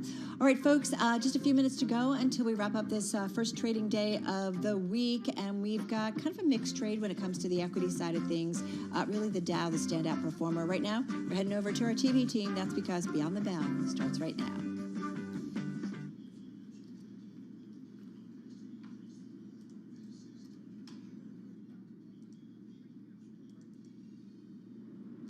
Beyond the Bell, Bloomberg's comprehensive cross-platform coverage of the U.S. market close starts right now. All right, about 2 minutes away from the end of the trading day. Scarlett Fu here along with Katie Greifeld. We're counting you down to the closing bell. And of course, Here with us to take you beyond the bell with a global simulcast, Carol Massar and Jess Menton, bringing together our Bloomberg television, radio, and YouTube audiences worldwide as we parse through the most crucial moments of the trading day. Carol, I think that one of the most crucial moments was when we opened higher and it felt calmer today for the first time in 3 weeks. It definitely has very different tone today. And I think about the conversations we all have been having over the last couple of weeks. It's just depending on the news flow, the news headlines, it really shapes the tone in the markets. And if you look at banking stocks, well off their highs just today, but definitely that ease and that comfort and that rally has certainly given a different feel to today's trade. Definitely, and we are having a batch of central bank speakers throughout the week, so depending on this type of rhetoric and what they're saying as far as the trajectory of the economy, as well as what they're forecasting as far as the Fed's next meeting, which doesn't come until early May, that's going to be really crucial. Investors want to hear that, especially ahead of those big bank earnings in the middle of April. Makes me so sad to think about that we have to wait until early May. Fed Day is my favorite day, but at least for today, it does feel a bit calmer. Of course, we still have 30 seconds left in this trading day, so a lot can change, but I will note that volume is much lower today, which sort of gets back to your point, Scarlett, that feels calm. Yeah, it feels calm, but everyone keeps waiting for another shoe to drop. We've kind of been scarred from the last couple of weeks, and as we head towards the close, what I'm noticing is that if the S&P 500 finishes higher, this is the third day of gains, and in fact, the fifth day of gains in 6, which I would not have expected given all the volatility that we saw over the last week and the drama and what's going to happen with these regional banks. Who would have thought that we managed to string together a modest upswing? And there you have it. Closing bells have rung. The Dow up by 0.2%, the S&P 500 gaining 0.2%, and the Nasdaq, the laggard here, as big tech drags it lower, off by 0.5%. All right, Scarlett, just, we're talking about the calmness in the markets. I mean, talk about complacency. The VIX, which dropped almost 5 points last week, is down another point today. Katie going below 21, so we're at 20 and change here. I mean, I say this a lot. Everything is awesome, I guess. Yeah, what signal we're supposed to take from the VIX right now, I don't really know. But if we look at the industry groups, I can tell you that there is more green than there is red. And it's the same story. It's banks, it's energy at the top of the list there. Banks rallying about 3% today. You go all the way down to find some red. You see consumer durables right there. And you see media and entertainment. That is your biggest loser today, off by 1.4%. I looked into it. Most of that is coming from Alphabet, Carol. All right. Well, that's good to know. I got to talk about the banks. That's among my top gainers. They really dominate the list today. Number one in the S&P 500, First Republic Bank, up 12%. At its highs today, folks, it was up more than 32%, but settling with a 12% gain on the day. A Bloomberg report out there that U.S. authorities are considering expanding an emergency lending facility that would give the lender more time to bolster its balance sheet. It's already had several assists, if you will, in terms of bolstering its balance sheet. But nonetheless, that news that possibly something could come more from authorities here in the United States has certainly shored up First Republic once again. First Citizens Bank share, pretty much closing near its highs of this session, up almost 54%. You know the news. Agreed to buy Silicon Valley Bank, which was seized by FDIC regulators. It was the biggest bank failure, as you know, in more than a decade. So the acquisition transforming First Citizen into one of the top 15 U.S. banks, according to our Bloomberg intelligence team. One more bank for you among my tops and gainers. Bank United, it's up 2.5% in today's session. It was raised to outperform from market perform by Hovde Group analyst David Bishop, who says fears around deposit outflows are waning for the bank. So I feel like, Jess, we're going to hear the analyst community kind of weigh in on some of the particular banks maybe over the next week or two. I'm going to take the decliners, Carol. So I'm going to start off with Coinbase shares dropping nearly 8%. It also falls alongside with Bitcoin after the CFTC filed a complaint against crypto exchange operator Binance for allegedly breaking trading and derivatives rules. So that's a big decliner there. Also, Frontier Communications, those shares sliding about 9% after Morgan Stanley downgraded the stock to underweight, citing that the telecom company is changing hands at a significant premium compared with its peers, say AT&T and Verizon. And then I'm going to end with Carnival. So if you're looking at that cruise operator, shares falling nearly 5%, and that when we did get its earnings results earlier before the bell, it did beat on expectations for the latest quarter, but it had a mixed outlook moving forward. But I wanted to point out, even heading into this earnings report, that stock had been up more than 20% over the past 3 months. So you're seeing a little bit of that unwind here, Scarlett. Certainly. I was going to say, let's get over to the bond market real quick now, because it has once again been a wild ride. If you look at the 2-year Treasury yield, up 25 basis points. Once again, where the epicenter of the action is. You saw that selling pressure really across the curve, though it was the most concentrated in the front end. 10-year yields, though, up 16 basis points. We're around 350. That seems to be where the 10-year yield wants to go, where it wants to gravitate, but more selling pressure today. And you also saw that on the very long end of the curve, the 30-year yield up 12 basis points. And this kind of volatility, I mean, Scarlett and I have been talking about it for the past 2 hours. This is not normal. This is not what you would expect to see out of the world's biggest, what supposedly is the most liquid bond market. Yeah, what did Emily Rowland of John Hancock say her colleague called it? When the 2-year yield is trading like a meme stock, you know that there's a lot of uncertainty. I thought we were going to talk about people swimming naked again. Yeah, that came up a lot too, definitely. Yeah, But it's been a weird what kind hour of conversations are you having over there? A lot of quotable lines there. I do wonder what that volatility in the Treasury trade ultimately means in terms of where we go from here. Is 4% where we should be leveling off? Is it below that or is it above that? And I just feel like we still don't know. Definitely not. And from just more of a technical perspective, still the S&P 500 trading above that 200-day moving average. Got really close to breaking below that again last week multiple times. But now that it's above that, obviously it's more sideward moving because we've gotten off further and further away from those highs in January 2022. But still, this is, from a technical perspective, something that does bode well in the near term, at least for the S&P 500. And also looking at the S&P 500, I mean, we got close to 4,000. Again, we touched it, we kissed it, then we got away from it. You have to wonder, I mean, what is the next driver here? What pushes the narrative forward? We have a bunch of Fed speak. They're probably all going to say roughly the same thing. I know we have PCE, but we don't have any real top-tier data until next week. And like Scarlett was saying a few minutes ago, we don't have another Fed meeting until early May. So what is going to be the catalyst? I don't know. Well, we do have Fed Vice Chair for Supervision Michael Barr talking tomorrow. He's going to be testifying before the Senate Banking Committee. He's, of course, going to be talking about what happened with Signature Bank and SVB. And any commentary they make, he makes when it comes to how the Fed is thinking about supporting, not just the Fed, of course, any government agency at this point, supporting the banking sector will be key. Because even though it's calm right now, there's this feeling that we're not out of the woods yet. You guys have been having the same conversations we have. Yeah. Chris Whalen, Josh Rosner. What's great about these voices, these are people that we leaned on during the great financial crisis, really saw what was going on. And, you know, the expectations, I mean, are we done yet? I think that is obviously the big question at this point. And you have to wonder kind of ultimately where that goes. And I just, it puts me on edge a little bit because I do feel like there's such mixed signals still in the financial markets that kind of says we still have a lot of answers to get to.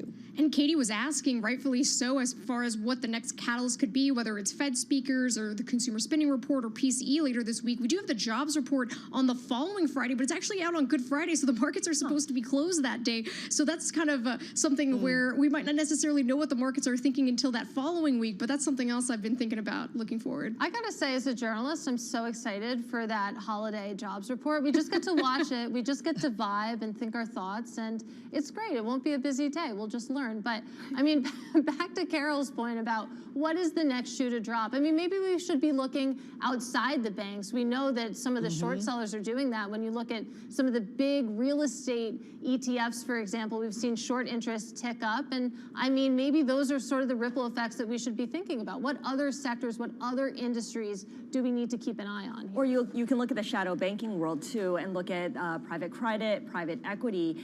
And when problems do show up there, how is it going to appear? Because they're not regulated the same way that other companies are. So there might be a long lag effect, and it'll be difficult to parse through because every crisis is different, right? It's not going to always be a repeat of what we had last time, but this is a big concern as we think about how levered certain parts of the private world are. Something else I've been thinking about is what happens with long-only fund managers aren't completely, maybe they're done rotating into technology, what that means going forward as far as what happens with these other sectors. Well, and we've had a lot of guests on saying it's time that the Fed stop raising rates or cut rates.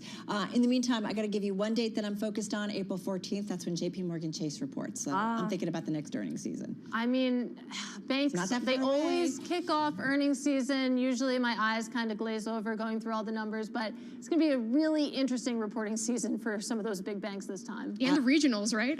There you go. Yeah, absolutely. Those analyst calls will be interesting. All right, I feel like this conversation will certainly continue into tomorrow, guys, but that's a wrap. Our cross-platform coverage, radio, TV, Bloomberg Originals, and of course on YouTube, Beyond the Bell, we call it. We'll see you again, same time, same place tomorrow.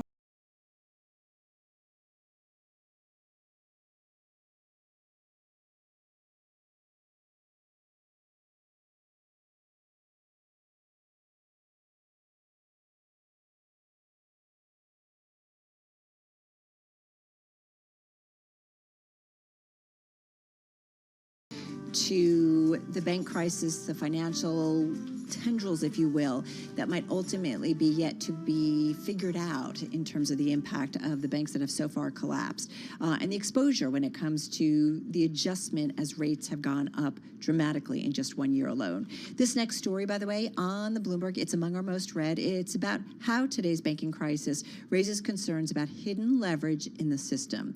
So let's get to it with one of the reporters who wrote the story. Silas Brown is private credit reporter at Bloomberg News. He joins us live from London, which we appreciate him staying up late. Silas, I do love this story. It gets to something we've all been kind of talking about, dancing around with our guests. You put it all together. What exactly is the hidden leverage that you're talking about and reporting on? Okay, so I think the best way of explaining it is that the volatility in the banking industry has shone a spotlight on banks' exposure to private markets. And I think normally when we think of private markets, we think of them kind of in opposition to banks, but like private equity and private credit firms are somehow kind of isolated from the banking industry. But over the course of particularly the last decade, banks have been getting access to the industry through a number of kind of slightly unstraightforward ways. They have promoted efficiency and provided leverage to private equity firms, and then increasingly to also private credit firms, and now investors into funds as well. And so what our story tries to do is kind of show the layers of leverage that have now built up in private markets. And I think we also, report on a number of central bank officials and regulators that are kind of taking more of an interest in this kind of hidden leverage in the private markets. When you're talking about this leverage, can you kind of take a step back and walk us through specifically what that means? Because I was curious as far as what specific loans, for instance, do you think are most vulnerable right now? So I think there's a degree. I think that in our story, we have a degree of kind of caution here. This isn't leverage comparable to the leverage that we might have seen in the financial crisis in 08 and 09. Actually, the loans are often kind of relatively conservatively structured. But I think the difference now is that there's leverage at kind of every level of the food chain in private markets now. If you're a private equity fund manager, you can get leverage. If you are a private credit provider that provides debt for leverage buyouts, you can get leverage. If you're an investor, prospective investor in any of these funds, you can also find leverage as well. And leverage providers are increasingly kind of nimble with the way that they structure these loans as well. And so you can get kind of preferred equity positions, you can get senior lending, you can get, there's just a kind of suite of options as well. And so I think the kind of smorgasbord of leverage is the thing that we're trying to kind of point to. In terms of vulnerability, my view is, and the view of I think the view of some of the regulators and officials that we spoke to, is that it's not one loan specifically that's at risk. Right. What it is that if, say, there's some catastrophic event and banks take a view that they don't want to kind of provide this sort of leverage, it's not that they don't want to provide it at one level, it's that they won't provide it at kind of all the levels. And so the entire ecosystem that is to a certain extent dependent on leverage providers will will struggle with that kind of pullback. Silas, And it's, so one thing I want to jump in and ask you is that, could they ultimately, I get what you're saying, it's not just one big exposure, but it's the cumulative exposure and the multiple layers of leverage that have happened, as you said, at every level of the private funding market. So is it on such a level put all together, based on what you're hearing from regulators and talking to folks within the financial industry, is it at a level that regulators could deem systemically important, or that there are systemic problems? It's really the a la mode question, isn't it? Whether or not it's the cut to the chase. Do we need to be worried? How worried do we need to be? I think that's the thing. Is like, are these asset managers now systemically important? I mean, I think in answer to your question, I think it seems as if the regulators are interested in understanding the systemic importance of institutions. I think in terms of, I think it makes intuitive sense to me, at least, that after a kind of banking crisis like this, regulators will be very alert to potential risks. And the problem with private markets for regulators is that they are, private markets are relatively opaque, and regulators basically have less of a handle on the comings and goings in private markets than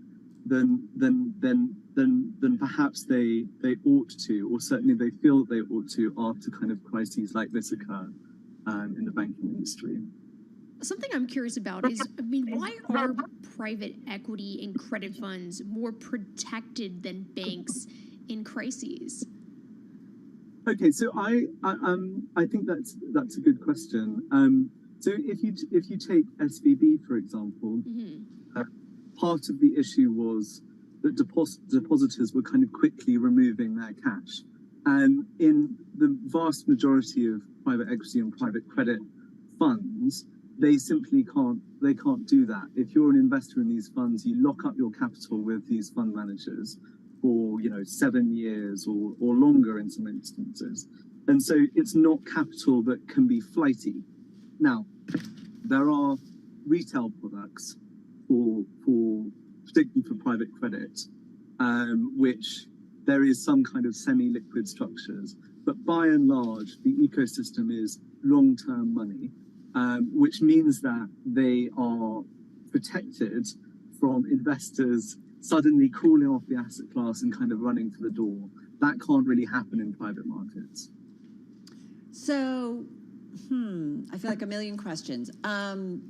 The transparency it sounds like it could be a really big problem. I mean, regulators really just don't know, right? Because these private institutions or private aspects haven't really had to show a lot. Is that fair? So in terms of gauging what the problem potentially could be, we just don't know. Yeah, I think one of the the potential vulnerabilities is that regulators are kind of concerned by the lack of understanding and visibility that they have on private markets. I don't think I think I would be slightly shy of saying that private markets were kind of secretive, but I do think that the fact that they've been able to operate largely outside of the spotlight has meant that as they've accrued assets and become more and more significant, regulators are kind of more and more aware of how little they know about what is actually happening in the private market. I think they know a fair amount, but I don't think in any way comparably to the banking. Just got about 25 seconds left here. Are regulators, based on you guys, your conversations with them, are they reaching out to those players in the private credit markets or private markets? Are they reaching out to find out? They're asking, they're talking to them? Just quickly. So I think, as far as our reporting has suggested, there are some institutions that have had contact with regulators, but I don't think that's necessarily been as a consequence, or it's yet to find out if that's as a consequence of Credit Suisse and SVB and turmoil that we saw in those Got it. institutions. Listen, so appreciate you staying up for us. We really wanted to do this. Silas Brown, private credit reporter at Bloomberg News via Zoom from London. You are listening and watching Bloomberg Radio.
Markets, headlines, and breaking news 24 hours a day at Bloomberg.com, on Bloomberg Television, and the Bloomberg Business app. This is a Bloomberg Business Flash. Hey, it's 4:21 on Wall Street. We do check markets all day long here at Bloomberg, and it remains all about financials. Today, the Dow and the S&P both advanced. NASDAQ moved lower. Gains in financial shares lifted markets. Treasuries retreated as fears of broader contagion from the banking turmoil eased. 10-year yield, 3.53%. The 2-year, 4.01%. S&P up 6 to 39.77, a gain of 0.2%. The Dow up 194, up 0.6%. NASDAQ down 55, a decline of 0.5%. Spot gold down $21 the ounce to $19.57, a drop there of 1.1%. Bitcoin down 2.9% to $27,009 on Bitcoin. And West Texas Intermediate crude up 5.4%, $72.99 a barrel. I'm Charlie Pelleton. That is a Bloomberg Business Flash. All right, Charlie, thank you so much for the update. Carol Master along with Jess Menton live in our Bloomberg Interactive Brokers studio, streaming on YouTube and Bloomberg Originals. So amid all the banking turmoil and nervousness, let's not forget that one of our time's biggest stories continues to be the role of China in the global economy and global politics. We saw that last week as Chinese President Xi met with Russian President Vladimir Putin. So in the Bloomberg New Economy Daily, the team specifically, though, looking at China's vows to keep opening up to all global companies, and specifically what famed investor Ray Dalio, Tim Cook of Apple, and the co-founder of Alibaba Group, Jack Ma, who's been reported just returned back to China after a year away, what those three tell us about China specifically. So let's get to it more broadly. Bloomberg New Economy editorial director Eric Schatzker back in our Bloomberg Interactive Brokers studio. China. Well, Doesn't the go reason away. we're talking about Tim Cook and Ray Dalio is because they both attended the China Development Forum over the weekend. This was a 3-day affair, and this is the biggest red carpet event for business people that China has held since the abrupt end to its COVID lockdown, you'll remember, back at the beginning of December. And since then, the new Politburo has been installed. And so it's not quite a new era in China because Xi remains president, but it is in some respects a new China for Tim Cook and Ray Dalio and others because you have a brand new renovated Politburo stacked with people who are perceived to be Xi's trusted and loyal lieutenants, including Li Xiang, who is the premier. He's the #2 official in the Chinese Communist Party. And he presided over this event, the China Development Forum, and pledged that China will unswervingly, he used that word, open wider to the outside world and establish a broad space for foreign companies to develop in China. Very interesting, given China's behavior over the past 3 years and what appears to be a uncertain relationship with the West. It is hard to square, right, in terms of the tensions between certainly the Chinese government and the U.S. government. Absolutely. With China saying, hey, we're open for business, everybody. And to have someone like Tim Cook and BMW, Nestle, Mercedes-Benz, Pfizer, Qualcomm, the leaders of those companies all over there. It's, you know, the one thing that, and I think we've talked about this, it's not as if the opposition that the U.S. government and other Western governments have raised toward China's use of Western developed high technology means that business with China comes to an end. It doesn't, right? Apple still generates 20% of its revenue in China. For Bridgewater, the firm that Ray Dalio founded, China remains a very important constituency. And it does for the other leaders who showed up there. You mentioned some of them. Deloitte's Sharon Thorne, Andrew Forrest, the CEO of Fortescue Metals, a big Australian mining company, Albert Bourla from Pfizer, Craig Allen, who runs the U.S.-China Business Council, and Brendan Nelson, the president of Boeing. China remains an incredibly important market for them and for all kinds of companies throughout Europe and in Canada and in Latin America. Again, it's not as if these tensions mean that business comes to an end. In fact, what this demonstrates is that China is as reliant on foreign companies, both for exports and for the manufacture of products inside China for Chinese customers as ever. How pivotal of a moment do you think this is for not just big tech, but these other companies you were listing off across corporate America, when you think back of the past 3 years, how challenging it has been for companies overseas? Well, I think it's relevant that the 70-some-odd executives took the time, trouble, and effort to go to Beijing. But I was thinking today, as I looked at that list of people, how many are not there? How many turned down the opportunity to go to China? We just don't know about it. I contrasted, for example, with not quite the same thing, but the Saudis every October hold the Future Investment Initiative. And there is no stop to the number of foreign executives who beat a path to Riyadh to see or be in the presence of MBS and the Saudis with all the money that they're prepared to shower on foreign companies that might want to build a plant and transfer some technology to the Saudi economy, or perhaps take some of the money that Saudi Arabia has to invest from its public investment fund. But also a complicated relationship. It is a complicated between the US relationship, and- but no one has. I mean, even Yeah. okay, yes, it is 5 years since the murder of Khashoggi, and maybe it'll take a little more time for things to settle down with China, but nobody has any qualms about going back to Saudi Arabia, and yet there is this very tentative show of support for the Chinese at this event. You know, last week we talked about Vanguard because they have finally pulled completely out of China. You know, $7 trillion asset manager. At one point, China was a big deal. And they, according at least to people in the know, over the last couple of years have been pulling back and seem to finally say that's it. So I do wonder I don't know, what does it mean at the same time, like for an Apple, that we know they're increasing their exposure to a country like India? Is it just Apple is diversifying. Yeah. Apple is diverse. Some companies are reshoring, which is to say that they're taking production out of China and putting it back within the boundaries of their, whatever their domicile happens to be. It might be the United States, might be Germany, could be any other country for that matter.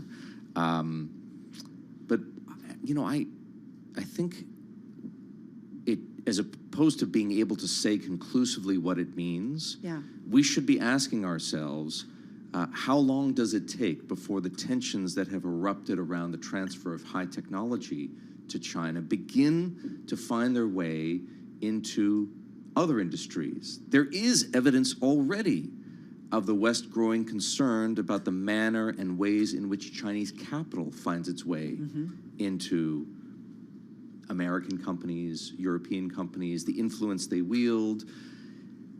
You're already starting to see this, I don't know if I want to call it a battleground, but it is something of a battleground, find its way into the financial realm.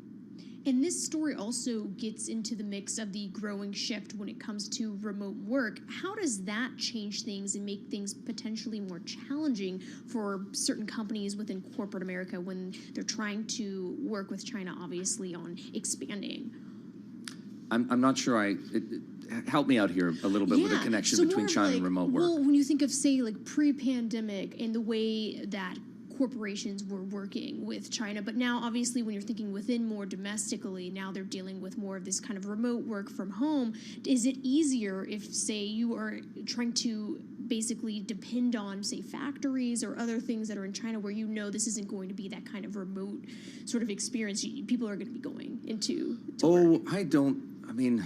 The truth of the matter is that, blue-collar jobs, if we could call them that, factory work, if you like, doesn't have the luxury of not going to work, right? People who work on the front lines, whether they be collecting garbage or administering healthcare or staffing an assembly line, have to show up to work. And that is the case equally in China as it is here.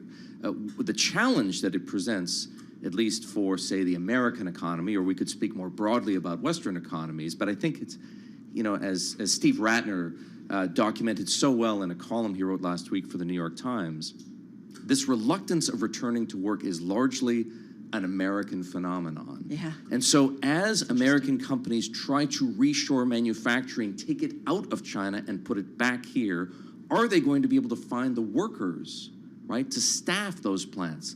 That is, I think, the big question in this, remote work from home, great resignation environment or mentality that has afflicted this nation. That's really the question. Will people be prepared to get out of the house and go to the jobs that are already waiting for them? There are so many unfilled positions in this country. It's incredible. Hey, one last thought back to just China specifically. I think about Chinese growth, and this to me just says we need these companies there in order for China to be that economic engine. And that to me seems to be, leaders there acknowledging the importance of that until they develop their higher economy. The word symbiotic.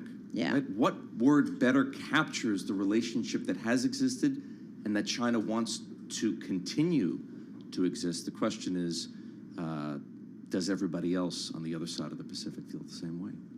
Well, we appreciate you weighing in, and I know you guys have a big event coming up soon, right? Yes, in April Ireland. 19th and 20th in Dublin, the Bloomberg New Economy Gateway Europe.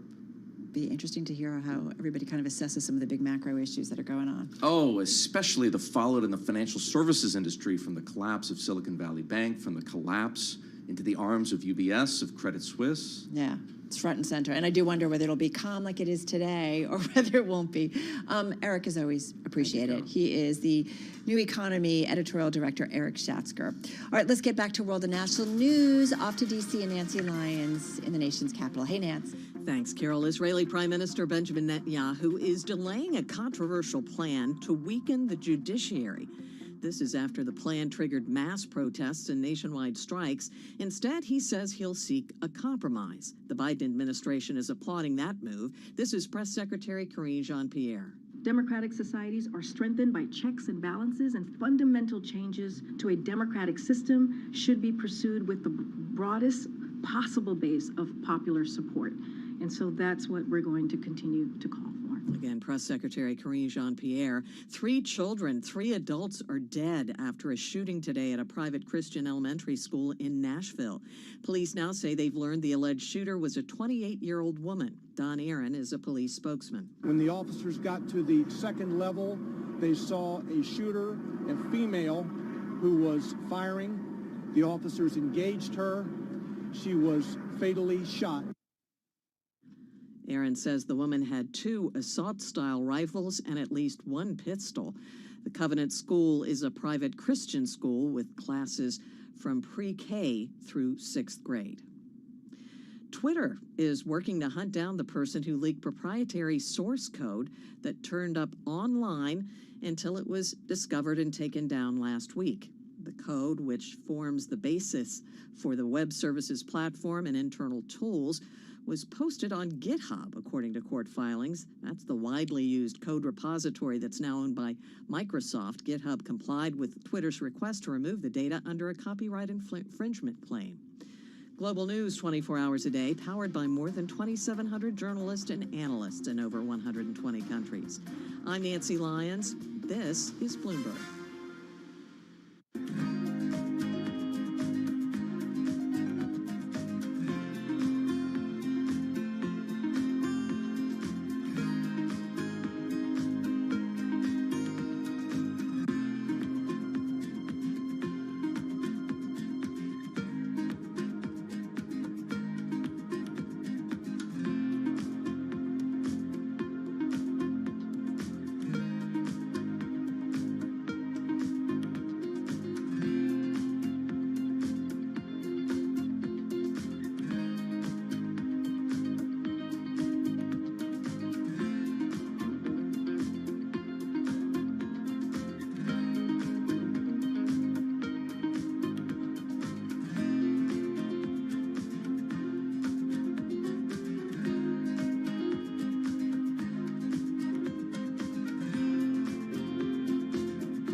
markets, headlines, and breaking news 24 hours a day at Bloomberg.com, on Bloomberg Television, and the Bloomberg Business app. This is a Bloomberg Business Flash.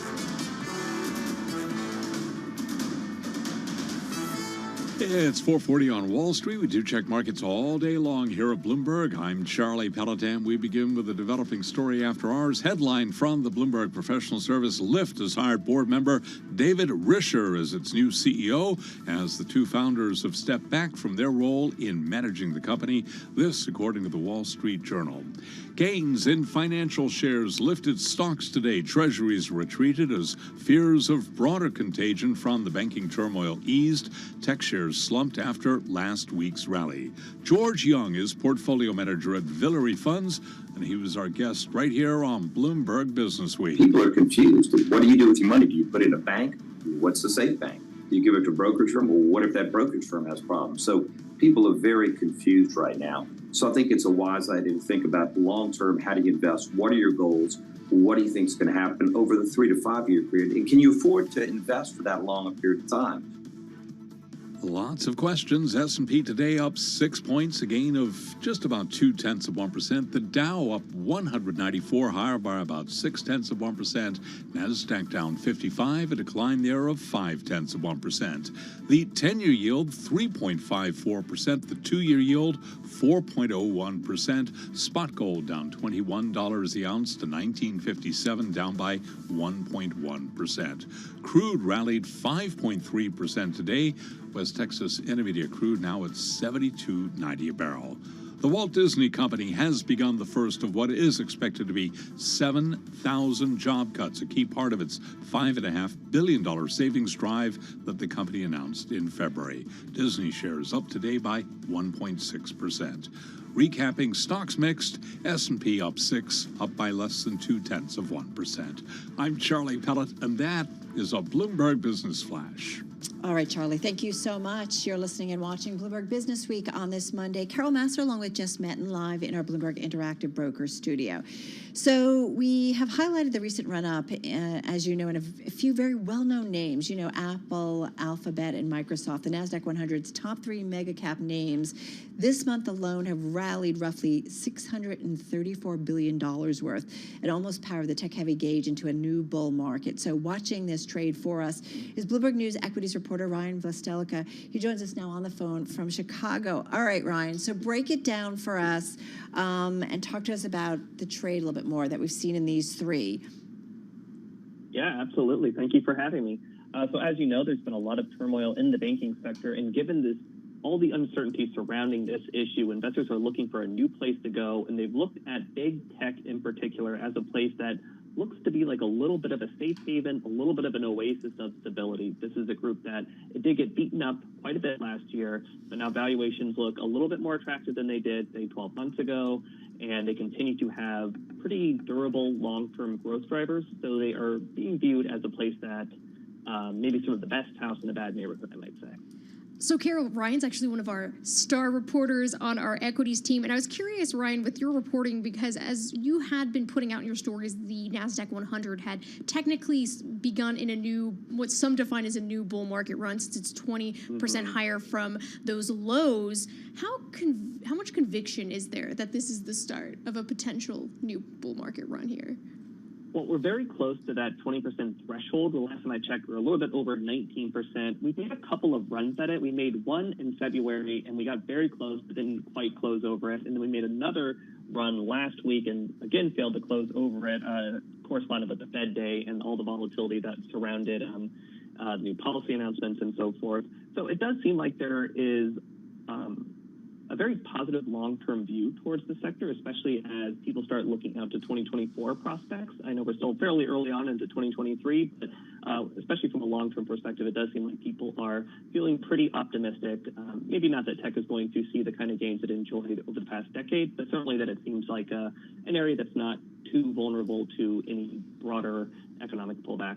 Hey, Ryan, historically, though, technicians, when you've got the trade once again concentrated in just a few names, even though you've seen that significant move, does it not necessarily mean that it is the start of a new bull market? Does it need to be more broad-based for it to kind of stick from a technical perspective? I do think you want to see some stronger market breadth before you start making any real predictions, like maybe the worst is in the past or whatever. But the fact that Apple and Microsoft and Alphabet, they are such big companies that they have so much weight in the index. And then you have 3 more companies that are a little bit smaller but still incredibly influential in terms of their weight. That's Tesla, NVIDIA, and Meta Platforms. Those are 3 of the strongest performers in the NASDAQ 100 so far this year. So just having those few select names is providing a huge boost. And the NASDAQ 100 is doing a lot better than an equal-weighted version of the same index, which accounts for each of them on equally. So it's definitely a top-heavy market right now. Something I'm curious about, Ryan, is what happens with long-only fund managers once they have enough of their exposure toward tech, what that could potentially mean, and if that could potentially cause some vulnerability for technology and growth shares. Yeah, that's a great question. So we just had a sector reclassification that removed some companies from the tech sector, including Visa and MasterCard. So without those, now Apple and Microsoft are even bigger just in the tech sector. So when you have so much weight just concentrated in these 2 names in particular, and these are 2 names that I would add are trading above their long-term multiples. So if people decide they want to start taking some profits in this group, or if they look too expensive, or you just feel like there's not really enough near-term upside, if those 2 start falling, then just their sheer size in the index will mean that it's going to be hard for anyone to escape that sort of downdraft. And to follow up on that, because now we're in the last week of the quarter, do you expect there to be any sort of additional window dressing that could potentially move tech one way or the other this week? Yeah, I mean, that certainly is something that you do see pretty much at the end of every quarter. I'm not sure how significant we can expect it to be, and I don't think it's going to be changing anyone's fundamental view of how these companies look and their growth prospects going forward. But certainly just on a purely technical short-term momentum kind of level, it does seem likely that you might see some people adjusting for the end of the quarter. I feel like there's a lot out there, Ryan, that will determine whether or not these big mega caps continue, especially if we get or move back to a lower rate environment, right? That certainly plays better when it comes to valuations there. Fundamentally, when we look at the outlook for these companies, what are we seeing? Do earnings look good? Are the estimates being scaled back? What are we hearing and what are we seeing? Yeah, estimates for 2023 continue to sort of slip lower. The forecast for revenue growth recently turned negative. So there is certainly a lot of caution surrounding what near-term growth is going to look like. And just keep in mind that this is still a group that is coming off just massive growth from the pandemic. These are companies that offer these very durable long-term growth drivers, things like cloud computing and like Apple services and things that have just been growing so quickly for so long that it's kind of natural to see a leveling out. But certainly if you're an investor and you're looking at decelerating growth trends, that's certainly not something you want to see. So almost through no fault of their own, these companies are looking like they're in a little bit of a weaker spot. But again, if you look out to 2024, people are expecting an acceleration in growth. Ryan, I know you've also been closely monitoring chip stocks. Specifically, if we look at the Philadelphia Semiconductor Index, or the SOX, that's up more than 20% this year alone. Obviously, that particular corner of the market was down more than 35% last year, so it's a worst annual decline since 2008. But do you expect that trade to continue to move forward there with semiconductor stocks in particular? Well, I have seen a couple of analysts come out and say that the worst is over for major chip categories like PC and smartphones.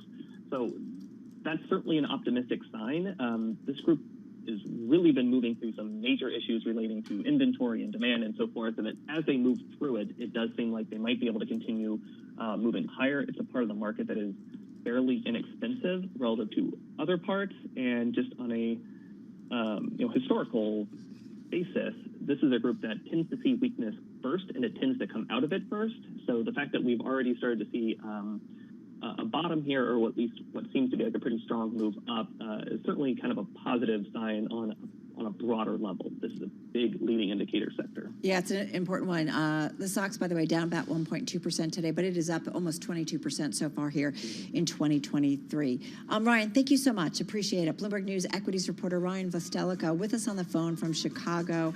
We've talked a lot about the run-up that we've seen, whether it's Microsoft, Apple, or Alphabet, and you do wonder kind of what it tells you more broadly. And those chip stocks that could potentially bode well, Carol. Yeah, something to keep a watch on. All right, you are listening and watching Bloomberg Radio.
company news headlines on Bloomberg Radio. It's 4:53 on Wall Street from Bloomberg World Headquarters. I'm Charlie Pellet. Developing story tonight at Lyft, a change at the top. Lyft has tapped David Risher to be its new chief executive officer, replacing Logan Green, one of the ride-hailing company's co-founders. Moments ago, the company did confirm that story, originally reported by the Journal. After hours, we've got shares up by 1.7%. A top American banking regulator has launched investigations into managers' conduct in the Silicon Valley Bank and Signature Bank failures. Martin Grunberg, chairman of the Federal Deposit Insurance Corp, said in prepared remarks for a Senate hearing tomorrow, it's worth noting that these two institutions were allowed to fail. First Citizens Bank Shares is buying Silicon Valley Bank after a run on deposits wiped out the company in the biggest bank failure in more than a decade. With more, here's Bloomberg's John Tucker. Charlie, the deal to settle SVB's fate could help tamp down some of the turmoil that's engulfed the financial world. The Federal Deposit Insurance Corporation seized SVB earlier this month amid concern that bank runs could spread. According to Bloomberg Intelligence, the acquisition transforms First Citizens into one of the top 15 U.S. banks. First Citizens is buying about $72 billion of SVB's assets at a discount of $16.5 billion. Shares of regional lenders across the U.S. have plummeted amid concern they, too, could fall victim to the same threats that destroyed SVB. Charlie? And today, First Citizens shares up by 53%. Those are some of the company stories we're following. This is Bloomberg. This is Bloomberg Business Week with Carol Masser and Tim Stenevec on Bloomberg Radio. All right, everybody, you are listening and watching Bloomberg Business Week. Carol Masser, along with Jess Manton. You know Tim is on leave. Right now, we want to get another update on world and national news for you. Let's head over to Nancy Lyons. She's in our 99.1 newsroom in Washington, D.C. Hi, Nance. Thanks, Carol. Police in Nashville say 7 people are dead, including the shooter, after an attack today at a private Christian school. The Nashville Police Chief John Drake says the victims' families have been notified. Right now, I will refrain from saying the ages, other than to say I was literally moved to tears to see this and the kids as they were being ushered out of the building. Chief Drake says officers responded immediately, with 5 entering the school and engaging the suspect, a 28-year-old woman. President Biden says today's shooting once again proves something needs to be done to protect our communities. The shooter in this situation reportedly had 2 assault weapons and a pistol, 2 AK-47. So I call on Congress again to pass my assault weapons ban. It's about time that we began to make some more progress. Authorities are still trying to determine if the suspect had a connection to the school. A New York grand jury is apparently back at work in hearing testimony in the alleged hush money case involving former President Trump. David Pecker, the former CEO of the National Enquirer and a Trump friend, was seen leaving the building where the grand jury's been meeting. His company secretly assisted Trump's campaign by paying off another woman, Karen McDougal, who allegedly had an affair with Trump. Massachusetts Democratic Senator Elizabeth Warren is running for a 3rd term. She released a campaign video with the announcement today. I'm running for Senate again because there's a lot more we've got to do. Pass a wealth tax, make child care affordable, protect our coastal communities, and build a 21st century transportation system across all of Massachusetts. Warren first won election to that seat in 2012. Global news 24 hours a day, powered by more than 2,700 journalists and analysts in over 120 countries. I'm Nancy Lyons. Now back to you, Carol and Jess. All right, Nance, thank you so much. Appreciate that. Well, March, as you know, Women's History Month, and every day this month we've been celebrating significant moments in women's history. So let's get to your installment for this Monday, March 27th. Here is Bloomberg's Lisa Mateo. On this day in women's history in 1897, Effa Manley, the first woman inducted into the National Baseball Hall of Fame, is born. Although she grew up in Philadelphia, Manley's love for the game grew when she moved to New York after high school, watching Babe Ruth play at Yankee Stadium.